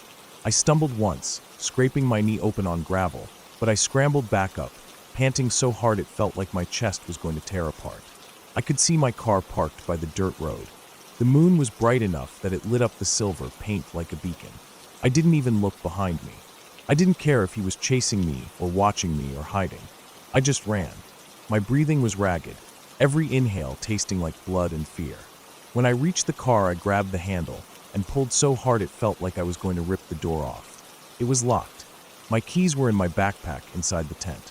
For a second I just stood there shaking, blood running down my leg from my knee, feet burning and raw, my heart smashing into my ribs like it was trying to escape. I didn't know what to do. I didn't want to go back to the tent. I didn't want to stand there in the open either, an easy target if he came back. Finally, I ran around to the passenger side and felt under the frame. My dad always kept a spare key under the wheel well back home, and I'd copied the habit. My fingers found the magnetic box, and I yanked it open, grabbing the little spare key with shaking hands. I unlocked the door and threw myself inside, slamming it shut and locking it again so fast I almost jammed the button. I curled up in the driver's seat, shaking so bad I couldn't put the key in the ignition at first. My hands kept missing. When I finally got it in, I turned it and the engine roared to life, loud in the silent hills. I flicked on my headlights, the beams cutting across the gravel lot and the prairie grass. I didn't see anyone. I didn't see movement or hear footsteps. It was like he'd melted away into the night. But I couldn't make myself calm down. My whole body felt like a live wire, vibrating with fear. I didn't care about leaving my tent or my shoes or my backpack behind. I slammed the car into reverse, tearing across the lot, gravel spitting out from under the tires. And then I was on the dirt road, bouncing so hard I thought my head would hit the roof. I drove fast, too fast, headlights shaking across the hills and tall grass, until I reached the little town about 30 minutes away. I pulled into the first motel I saw, a squat brick building with flickering neon lights. The sign said 24-hour check-in. I parked crooked in front of the office, ran inside barefoot, feet leaving little bloody prints on the concrete. The clerk behind the counter barely looked up from his phone. I slapped down my debit card and didn't even listen to what he said, just grabbed the key he slid over and hurried to the room. The door squealed when I pushed it open. The carpet smelled like mildew, and there were crushed brown recluse spiders in the corners. I didn't care. I locked the door, shoved the little chain lock across, then sat down on the bed and started to cry. My feet were full of thorns and tiny shards of gravel, little dots of blood blooming on the stained carpet under me. My knee was scraped raw, and dirt was ground into the wound. I could hear water dripping in the bathtub and the hum of the broken air conditioner. The bedspread smelled like cigarette ash and sweat. I pulled it around me anyway, needing to feel something over my shoulders, something solid. I didn't sleep the rest of the night. I just sat there listening to every sound. heart thumping hard every time I thought I heard someone outside the door. At sunrise, I finally calmed down enough to pull the thorns out of my feet one by one, using my fingernails to dig them out, wincing with each sting. The cuts were shallow, but there were so many of them, like 100 little needles buried under my skin. When the sun rose all the way, and I could hear cars driving past on the highway outside, I felt safe enough to stand up. My feet hurt with every step as I walked to the bathroom to wash my knee and splash water on my face. The mirror was cracked down the middle. I looked like hell, hair tangled, face pale, eyes swollen from crying all night. I used a washcloth to scrub the blood off my feet and picked the last few thorns out with the edge of a broken bobby pin I found on the floor. Then I limped back to the bed and sat there staring at the peeling wallpaper for a long time. Later that morning, I drove back to the campsite. I went slow, scanning the fields and roadsides the whole way, but I never saw anyone. When I pulled up, my tent was still there, the flap hanging open where I'd torn it in my panic. My shoes were sitting half in and half out of the doorway. I grabbed them, checked my backpack, and packed everything up as fast as I could, hands shaking with every zip and fold. I never saw footprints around the tent except for my own and the faint drag marks where he'd slid off the roof. But I didn't care about details then.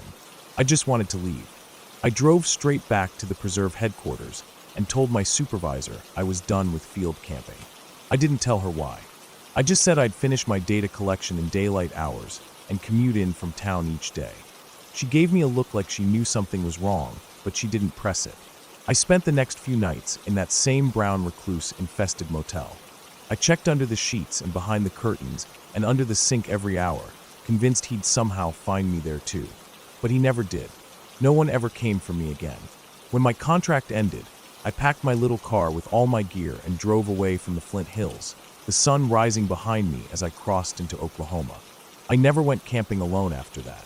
The memory stayed with me, vivid and sharp, the way my feet burned against the gravel as I ran barefoot through the darkness, the way his eyes looked staring down through the mesh, dark and blank like a doll's eyes, like he was looking at an animal in a cage.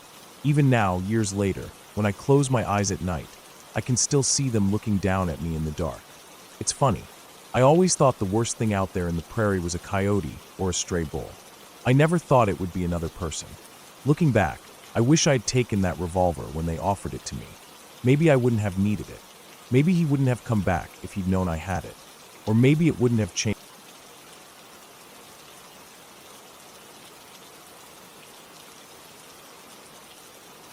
We left Pennsylvania early in the morning, the sun still down as we loaded up the car with our heavy backpacks and hiking poles. I remember feeling tired but excited because we had been talking about this Cranberry Lake 50-mile loop for months. I drank my coffee on the drive while my friend took the first shift behind the wheel. The roads were quiet for the first few hours, but as we moved into New York, traffic picked up. Trucks, slow cars, construction. It all ate up our time, and both of us sat there in silence for a while, just wanting to finally reach the trailhead. When we finally pulled into the small dirt parking lot, it was later than we planned. The sun was already dipping low behind the trees, and I felt a bit of anxiety rush in. I like setting up camp before dark, having time to breathe and cook without rushing, but there was nothing to do except get moving. We strapped on our packs, did a quick check that we had everything, locked up the car, and stepped onto the trail. It felt good to walk after sitting in the car all day. My legs stretched out under the weight of my pack, the straps biting into my shoulders, as they always do the first day.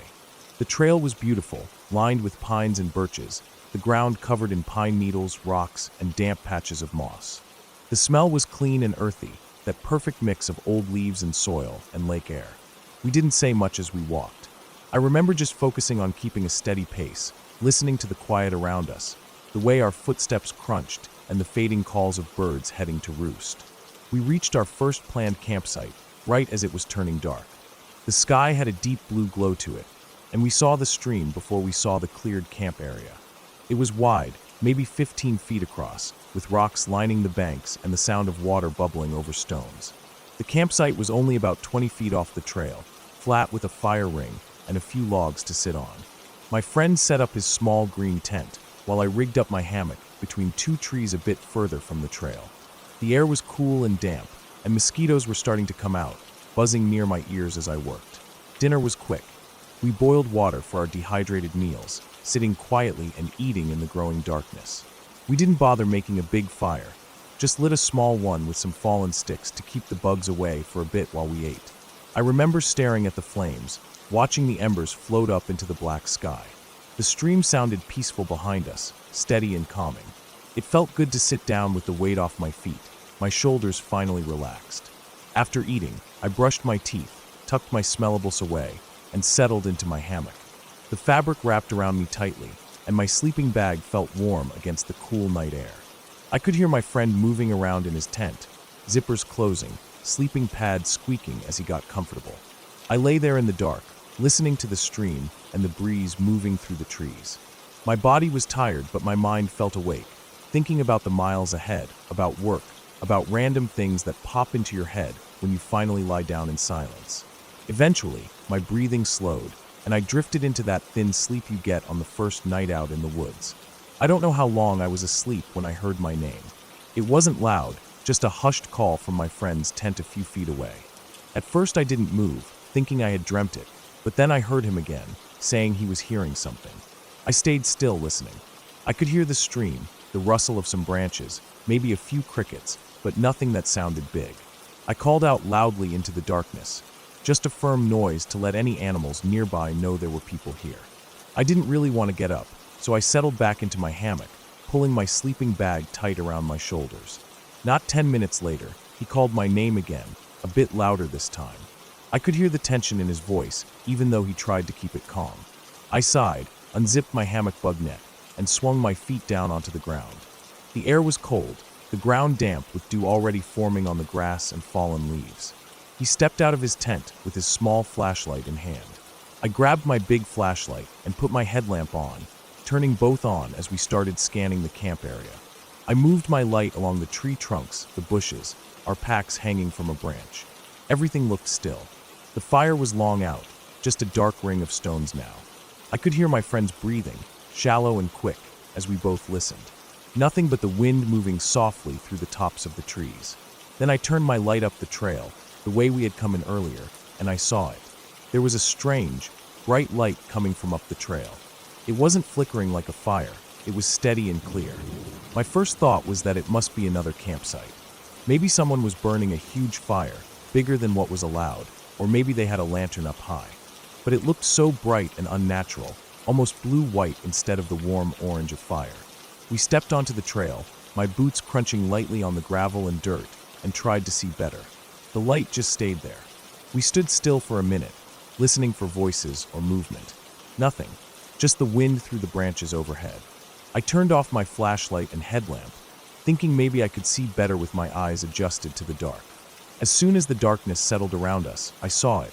The light wasn't just there, it was moving toward us, slowly and steadily. I felt a chill run through my arms and down my back. It didn't look right. It moved in this odd swaying pattern, like someone stumbling forward. I glanced at my friend, and even in the dark, I could see the whites of his eyes, wide and locked on the light.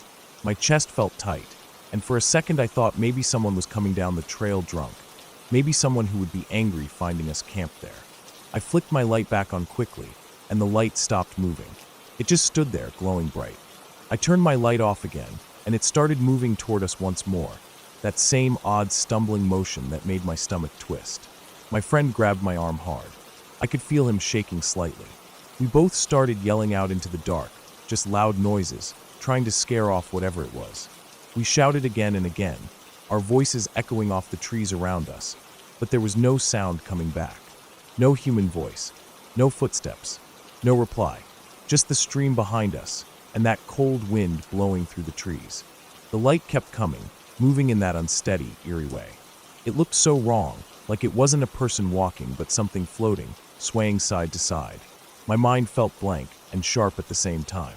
Every hair on my neck stood up, and I felt sweat prickling under my shirt even in the cold air. We backed up slowly off the trail, my boots sliding on a patch of damp pine needles, and hurried back to camp. We grabbed our knives out of our packs, my friend putting in his contacts with shaking hands so he could see clearly. I could hear his breathing, shallow and fast, and I felt my own chest tightening. My heart was beating so hard I could feel it thudding in my neck. We stood there for a moment, both of us holding our knives, headlamps on, listening hard to the silence. The wind had died down now, everything so still it almost felt fake. We stepped back onto the trail, slowly moving toward where we had seen the light. My eyes were watering from staring so hard into the darkness. As we moved forward, I finally saw what it was. There, rising above the tops of the trees in the distance, was the full moon. Bright and round, glowing with that pale silver light that makes the forest look like a dream. The movement we saw wasn't anyone walking. It was the branches moving slightly in the wind earlier, making the moonlight shift and sway through the trees. Now, with the wind gone, it stood still, glowing and silent. I felt my shoulders drop all at once. My knees felt weak with relief. My friend let out a long, shaky breath, wiping his face with his hands. We both stood there for a long time, just staring at the moon, the fear melting away into quiet embarrassment. My chest was still tight, but now it felt almost funny, like all that panic had been for nothing. But standing there, in the dark, quiet forest with that cold silver moon shining down, I felt small and human and real. I felt the cold air on my face, the dampness of my shirt, the ache in my calves from the hike, the dirt under my fingernails from setting up camp. I felt alive in a way I never do at home. We walked back to camp, put our knives away, and settled back into our shelters. I lay there in my hammock, staring up at the thin outline of tree branches against the moonlit sky. I could hear the stream bubbling along just as it had before. My friend shifted in his tent, zippers opening and closing as he got comfortable again. I closed my eyes, feeling the tiredness in my bones, my shoulders relaxing into the hammock fabric. The fear was gone now, replaced with a quiet calm that made me feel heavy and warm inside my sleeping bag. I could still see the moon behind my closed eyelids, that perfect white circle that had scared us so badly. I woke up in the morning to birds calling out across the forest, the sun rising pink and gold through the trees. I packed up my hammock and felt the stiffness in my legs as I bent down to roll up my sleeping bag. My friend was already up, making coffee on his small stove, steam rising into the cool morning air. We didn't say anything about the light at first. We just packed up camp in silence, ate a quick breakfast, and headed back onto the trail, the dirt crunching under our boots as we walked. But as we hiked that day, pushing up long hills and down rocky slopes, stepping over fallen trees and splashing through shallow streams, I thought about that night, about how our brains play tricks on us in the dark, about how fear grows so big in silence, in shadows, in the unknown, and about how small and human I felt standing there under that huge cold moon, surrounded by dark, endless trees and the quiet breathing of the forest. We didn't talk about it again for the rest of the trip.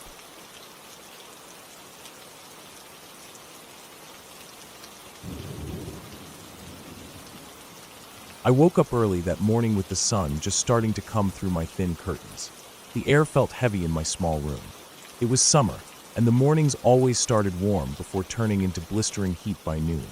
I felt lazy but forced myself to get up. I had planned to go for a long walk down the old service road behind my town. I didn't really have anything else to do that day. I wasn't working that week, and I didn't have anyone I needed to see. I grabbed my water bottle and an old army backpack that used to be my dad's. I packed some leftover sandwiches, 2 boiled eggs, and a pack of biscuits I had in the cupboard. I filled up 2 bottles of water and stuffed them inside as well. I pulled on my shoes and tied the laces tightly, then grabbed my cap before heading out. The road behind my town was mostly abandoned. It used to connect 2 small villages, but now was overgrown, with weeds sprouting through cracks in the asphalt. Trees had started leaning over it from both sides, giving it an enclosed feeling in some parts. I liked it because no one ever came there, and I could walk for hours without seeing anyone. That day, I walked slowly, feeling the breeze against my arms. The sun rose higher as I went further along the road. The sky was bright blue with only a few small clouds drifting by lazily. Birds chirped and fluttered between the trees. I kept walking until the road curved and dipped into a small valley covered in thicker woods. The trees here grew closer together, and their leaves blocked out some of the sunlight, making it cooler and darker under their branches. I checked my phone and saw I had no signal. That always happened in this spot. It didn't bother me much. I put it back in my pocket and kept walking. I passed an old sign half covered in ivy. It used to have the name of the next village on it, but now it was faded and unreadable. I stopped to drink some water, then walked on, feeling sweat roll down my back as I moved. My shoes crunched on fallen leaves and twigs. The deeper I went, the quieter it became. Even the birds seemed to be gone now. There was only the sound of my breathing, my footsteps, and the faint rustle of the trees as the wind moved through them. I walked for another hour before deciding to sit down. I left the road and stepped into a small clearing just off to the side where the grass had grown thick. I sat down with my back against a tree and opened my backpack. I ate one of the sandwiches slowly, staring out at the silent trees in front of me.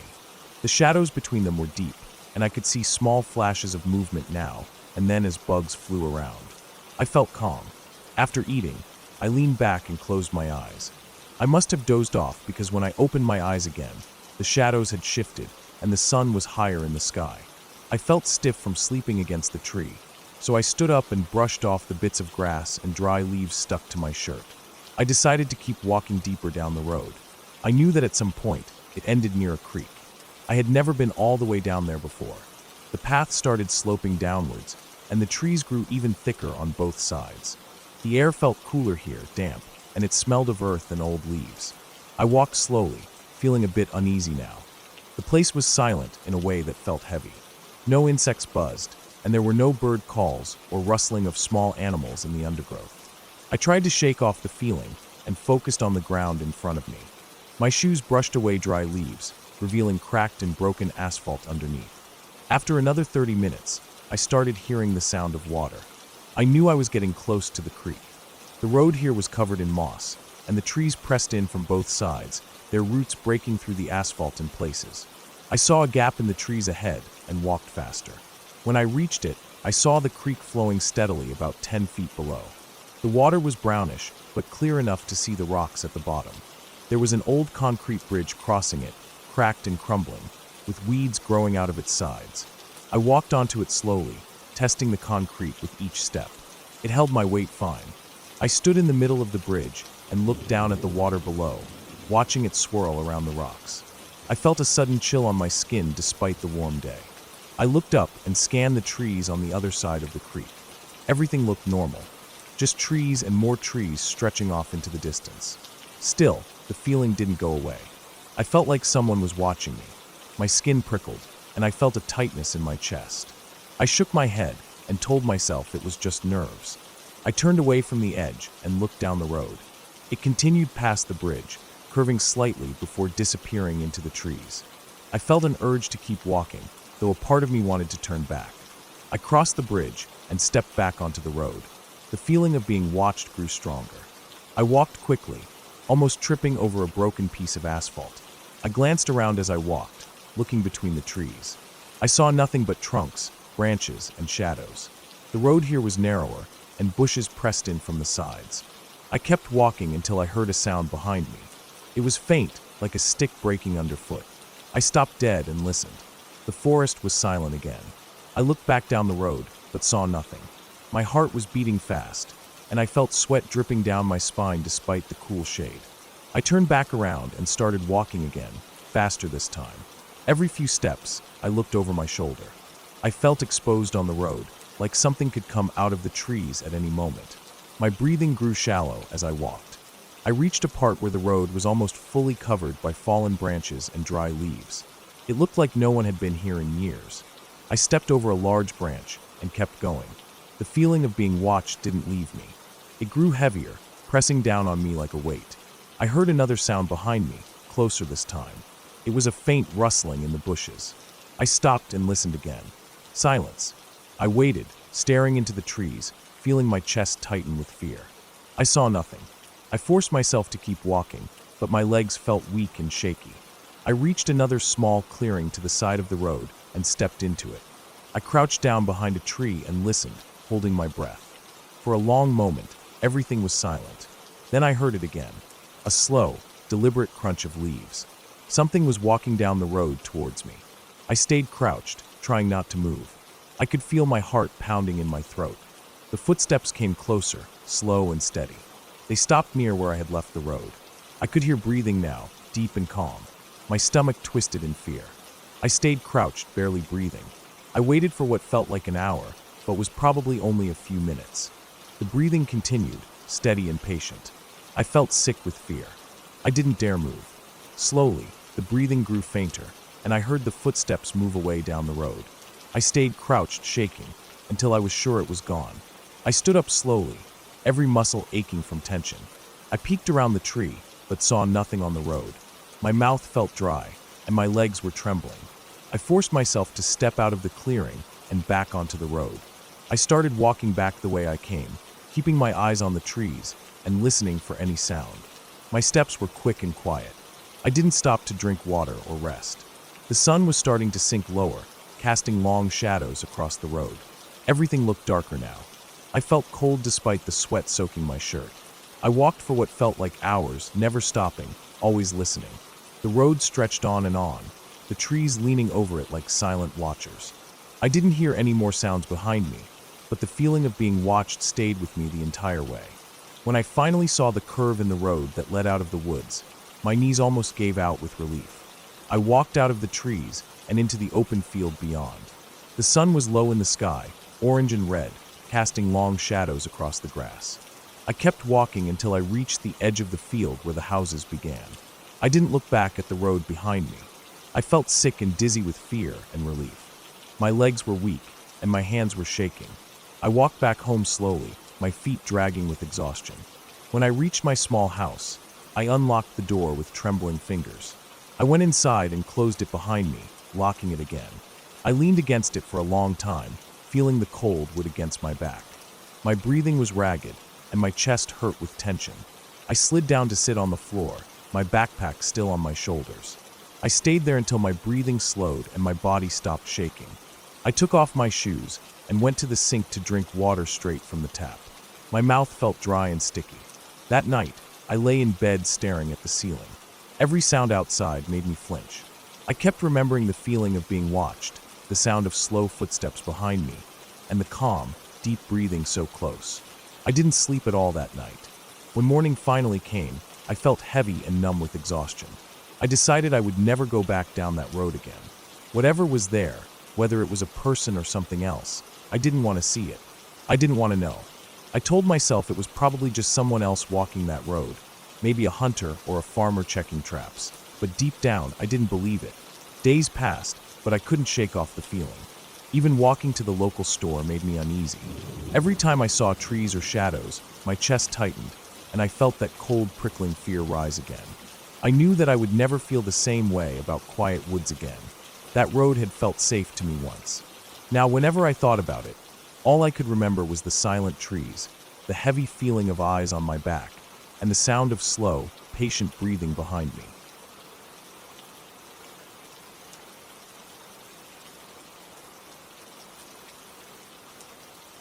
I was working at a small landscaping company that summer, mowing lawns and trimming hedges in a quiet suburban area about 30 minutes from where I lived. My boss, Ken, had a contract with a large estate that sat at the end of a long private road, hidden behind old oak trees and tall hedges. It was one of those places you drive by and barely notice because of how secluded it is, with only a rusted metal gate marking its driveway. He told me to spend the day there trimming back the ivy and shaping the bushes along the long curved driveway that led up to the main house. It was a Tuesday, and he dropped me off with the tools and said he'd be back around 5 to pick me up. I didn't mind being left alone. I liked the quiet work, and it paid well enough. The morning air was humid, sticking to my neck and arms, and the smell of cut grass and dirt was heavy around me. I started trimming the ivy crawling up one of the stone walls that bordered the driveway. Every so often, a bird would screech or leaves would rustle, making me pause and look around, half expecting someone to be standing there watching me. But there was never anyone. By noon, sweat had soaked through my shirt, and my arms ached from holding the trimmer steady. I sat under a tree to eat my sandwich, looking up at the house in the distance. It was a huge 2-story stone house with dark wooden shutters, a wide porch, and a detached garage off to the left. The grass around the house was neatly cut, the flower beds were clean, but there were no cars in the driveway and no sign of anyone being home. After lunch, I got back to work trimming the bushes along the right side of the driveway. Around 2, I heard a truck drive up the private road behind me. I didn't turn around at first, thinking it might be Ken coming to check on me early, but when the sound stopped and I glanced back, I saw a red pickup parked about 50 feet down the driveway. The engine was off, windows rolled down, and I could see a man sitting inside. He was wearing a dark green baseball cap and sunglasses, just sitting there, not moving, staring straight ahead. I felt a chill crawl up my neck despite the heat. I bent down and picked up a few trimmed branches, pretending to focus on my work while glancing at him every few seconds. He didn't move for several minutes. Then, slowly, he turned his head towards me. I froze for a second, feeling my heart slam against my chest. He didn't wave or nod, just kept staring. I felt exposed standing there in the middle of the driveway with no one else around. Finally, he started his truck, backed up a little too quickly, and turned around, driving back down the private road. I kept watching until the dust he kicked up settled back down, and the sound of his engine disappeared completely. I tried to shake off the feeling that he'd stopped just to watch me, but I couldn't. I kept glancing back down the driveway every few minutes for the rest of the afternoon, half expecting him to come back. Around 4:30, I packed up my tools and sat under the tree again, waiting for Ken to return. The air was still and quiet except for cicadas buzzing in the trees. I felt tired and dirty, itching to get home and shower. At 5 sharp, Ken's white landscaping truck pulled up. I loaded the tools into the back and climbed into the passenger seat. As we drove down the private road, I kept looking out into the woods on either side, thinking about the man in the red truck. I didn't mention it to Ken. It didn't feel like something worth bringing up, even though it had unsettled me. The next day, Ken sent me back out to the estate to finish trimming some low-hanging branches near the garage. He dropped me off again around 8 and said he'd return at 5. The work was easier that day, just some light cutting and raking up leaves. By noon, I sat under the same tree to eat my sandwich. As I unwrapped the foil, I felt that same uneasy feeling wash over me. I turned my head and looked down the driveway towards the gate. The red truck was back, parked in the exact same spot as before. This time, the man wasn't sitting inside. The driver's side door was open, and he was standing next to it, leaning against the hood with his arms crossed, staring straight at me. My stomach twisted, and I felt my face go hot despite the breeze. I looked away quickly, pretending I hadn't noticed him, and shoved half my sandwich in my mouth, even though I wasn't hungry anymore. I could feel his gaze burning into the side of my face. After a minute, I stood up, brushed dirt off my jeans, and grabbed the rake, trying to look busy. I raked up some leaves near the tree, glancing over my shoulder every few seconds.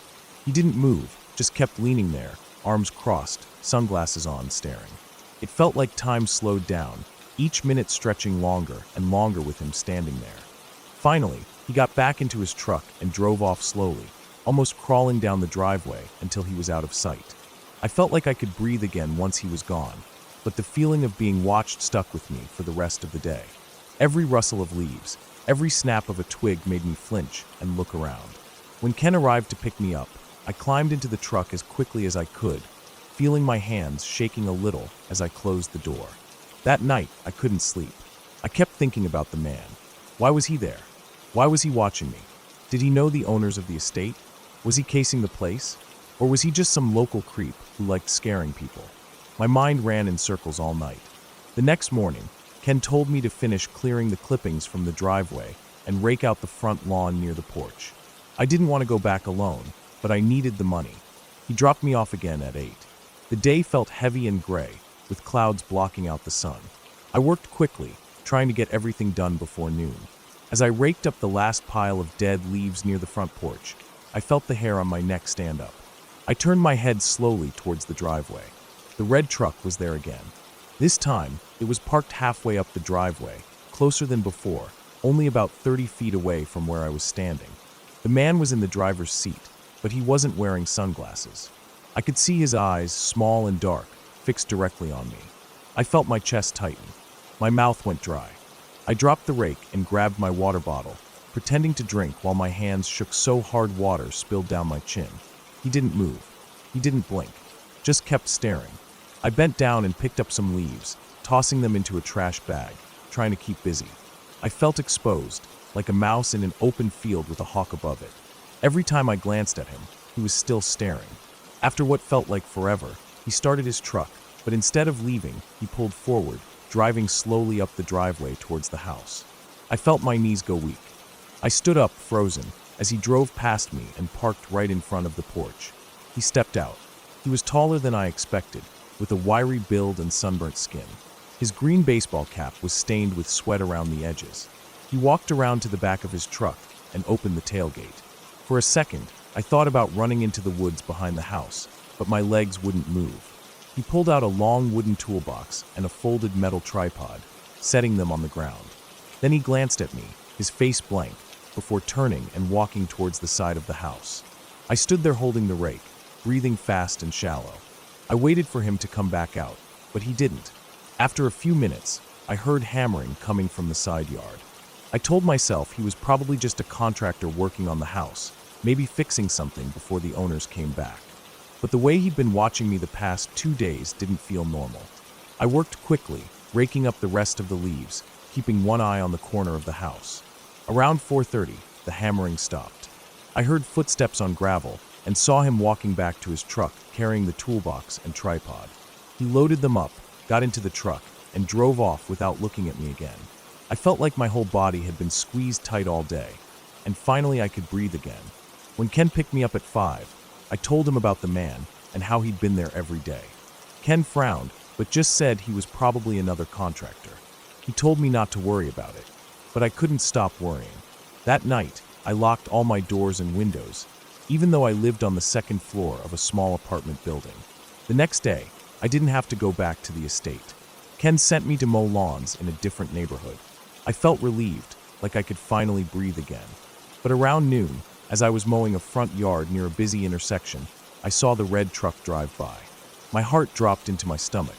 It slowed down slightly as it passed, and I saw him behind the wheel, staring at me. Then he drove off, merging into traffic and disappearing. I told Ken about it again at the end of the day. This time he seemed more serious. He told me to keep an eye out and said he'd call the estate owners to see if they knew him. The next day, I was back at the estate, finishing some weeding near the flower beds by the porch.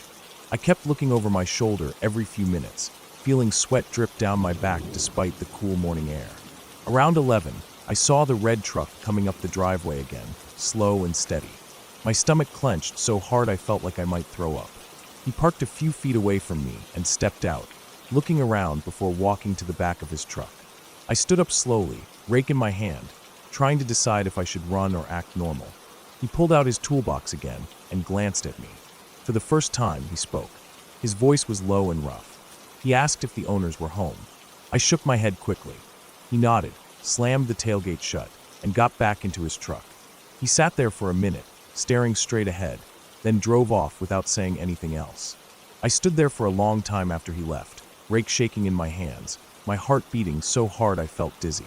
I finished the weeding as fast as I could and spent the rest of the day near the front gate, away from the house. When Ken picked me up, I told him what happened. He frowned and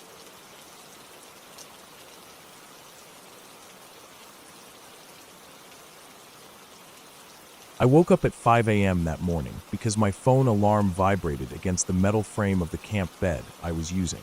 I was in a temporary worker housing camp in the northern part of the state, near the edge of a logging area. I had been hired to do boundary flagging and plot setup for a forest survey. It was early fall, but in this region that meant temperatures were already hovering near freezing before sunrise. I got dressed slowly, pulling on my lined pants, thick socks, and the old brown hoodie I wore under my bright orange vest. I stepped outside the small metal container cabin and took a deep breath. The air was so cold it made my nose sting. There was frost clinging to the tips of the grass, and the gravel path under my boots crunched lightly with each step. I walked to the mess cabin for coffee. The sun was still down, but there was a deep blue glow along the horizon. The camp generator hummed softly behind the kitchen building. As I poured coffee into a metal thermos, I stared out the window at the dark tree line. The trees here were thick, mostly pine and spruce mixed with aspen. When the wind blew at night, the branches creaked and rubbed together, making soft groaning sounds that carried across the camp. I checked the day's assignment pinned on the board by the kitchen door and saw I was alone for this plot setup. I was going to an unmarked slope about 3 miles away from the closest logging road. I packed extra water, my topo maps, my compass, flagging tape, and a big sandwich I'd made the night before. By 5:45, I was climbing into the old white company truck, its engine coughing clouds of steam as I let it warm up. I turned on the radio for noise, but there was no signal out here, only static. I turned it off and sat in silence as the truck vibrated under me. The drive was slow, winding through gravel roads with potholes and exposed roots. Occasionally a rabbit would dart out across the road, its eyes flashing in the headlights. When I reached the access point, there was barely a hint of sunrise showing through the trees. I parked off to the side, making sure the truck wasn't blocking the narrow track used by loggers. I loaded my small day pack, double-checked my GPS, and started walking down an old skid trail. The dirt was frozen hard. My boots left crisp prints in the frost. I like being out here alone. No chatter. No forced conversations about football or weekend plans. Just the quiet sound of my breathing and the crunch of frozen twigs underfoot. About an hour in, I reached the flagged boundary from the last team's work. My job was to extend it further east. I unrolled a fresh strip of orange flagging tape and tied it around a thin pine sapling, then continued pacing out the slope using my compass bearing. Around 9 a.m., the sun finally broke through the branches, warming my shoulders a little. I took off my hoodie and tied it around my waist, continuing in just my long-sleeve thermal and vest. As I worked, I kept glancing uphill and downhill, scanning for landmarks to note in my logbook. Every once in a while, a woodpecker hammered at a tree nearby, echoing through the cold air. After a couple hours, I decided to take a break. I sat down on a thick fallen log, digging out my sandwich. My gloves were dusty with sap and dirt as I unwrapped the foil. I chewed slowly, staring out at the rows of pine trunks sloping away from me. There was no wind now. Everything felt still. The quiet out here could almost make your ears ring. That's when I noticed it. Far down the slope, between two thick spruce trees, there was something pale. At first, I thought it was just a rock reflecting sunlight, but it was too high off the ground. I squinted, but my eyes couldn't quite adjust to the shadows down there. I stood up and tried to get a better angle. It looked like a person.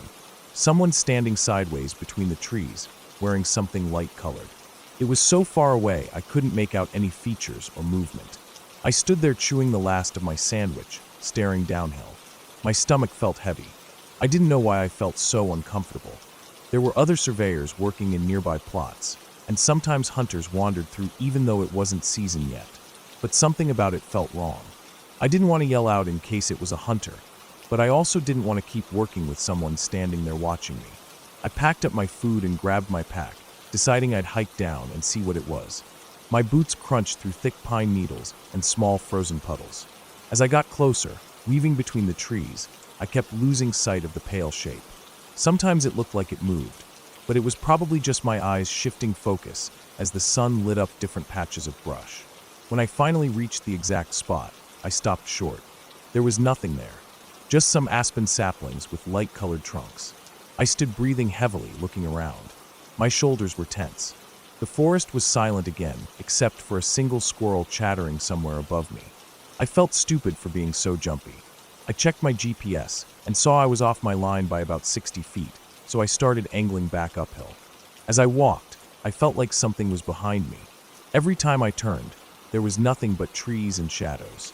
I kept working for the next couple hours, forcing myself to focus on flagging and pacing out the plot boundaries. I stopped for water at noon, sitting on another fallen log in a small clearing. I took off my boots for a minute to rub my feet. The cold ground made my socks damp and my toes numb. I looked around at the quiet trees, feeling small under them. Then I heard something far behind me, a stick snapping. I froze, listening hard. It was silent again. The hair on the back of my neck stood up. I put my boots back on quickly, my fingers fumbling with the laces. I started working again, but this time I kept looking over my shoulder every few minutes. I told myself it was just a deer, maybe a bear, but I hadn't seen any fresh scat or tracks that day. I tried to ignore it, but I couldn't shake the feeling that I was being watched.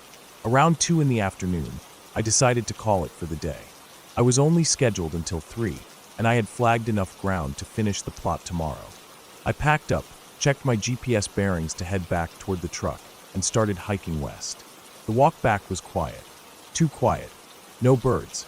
No squirrel chatter. Not even the sound of wind in the trees. I kept walking faster, feeling sweat building on my lower back despite the cold air. About halfway back to the truck, I noticed something strange. Boot prints. They were faint but fresh enough to still hold shape in the frost-softened dirt.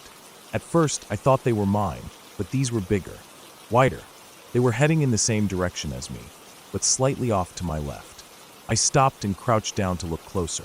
They were definitely different boots. Heavy tread, maybe logger boots or old hunting boots. They hadn't been there when I hiked in that morning. I stood up and looked around. My heart started thudding hard in my chest. I felt exposed, like my orange vest was a target marker. I decided to keep walking but move faster. I followed my GPS track, trying not to make too much noise. I walked for another 15 minutes, constantly scanning the woods around me. Every stump started to look like someone crouching. Every dark hollow between the trees felt like eyes staring back at me. Then I saw another boot print. This time it was to my right, and another ahead of me, crossing my path. It was like someone was circling, following me through the woods. I started walking even faster, almost jogging, my pack bouncing against my back. My breath came out in short white clouds. When I finally reached the logging road, I broke into a full sprint toward where I parked the truck. My boots slipped on loose gravel, but I kept going. The truck was still there, sitting alone in the cold afternoon sun. I fumbled my keys out, unlocking it with shaking fingers. I threw my pack into the passenger seat, climbed in, and slammed the door. I sat there breathing hard, staring out at the silent trees. My hands were trembling against the steering wheel. I started the engine and drove off fast, tires spitting gravel as I pulled onto the road. I kept checking the rearview mirror all the way back to camp. When I got back, I parked near the mess cabin and sat there for a while, trying to calm down.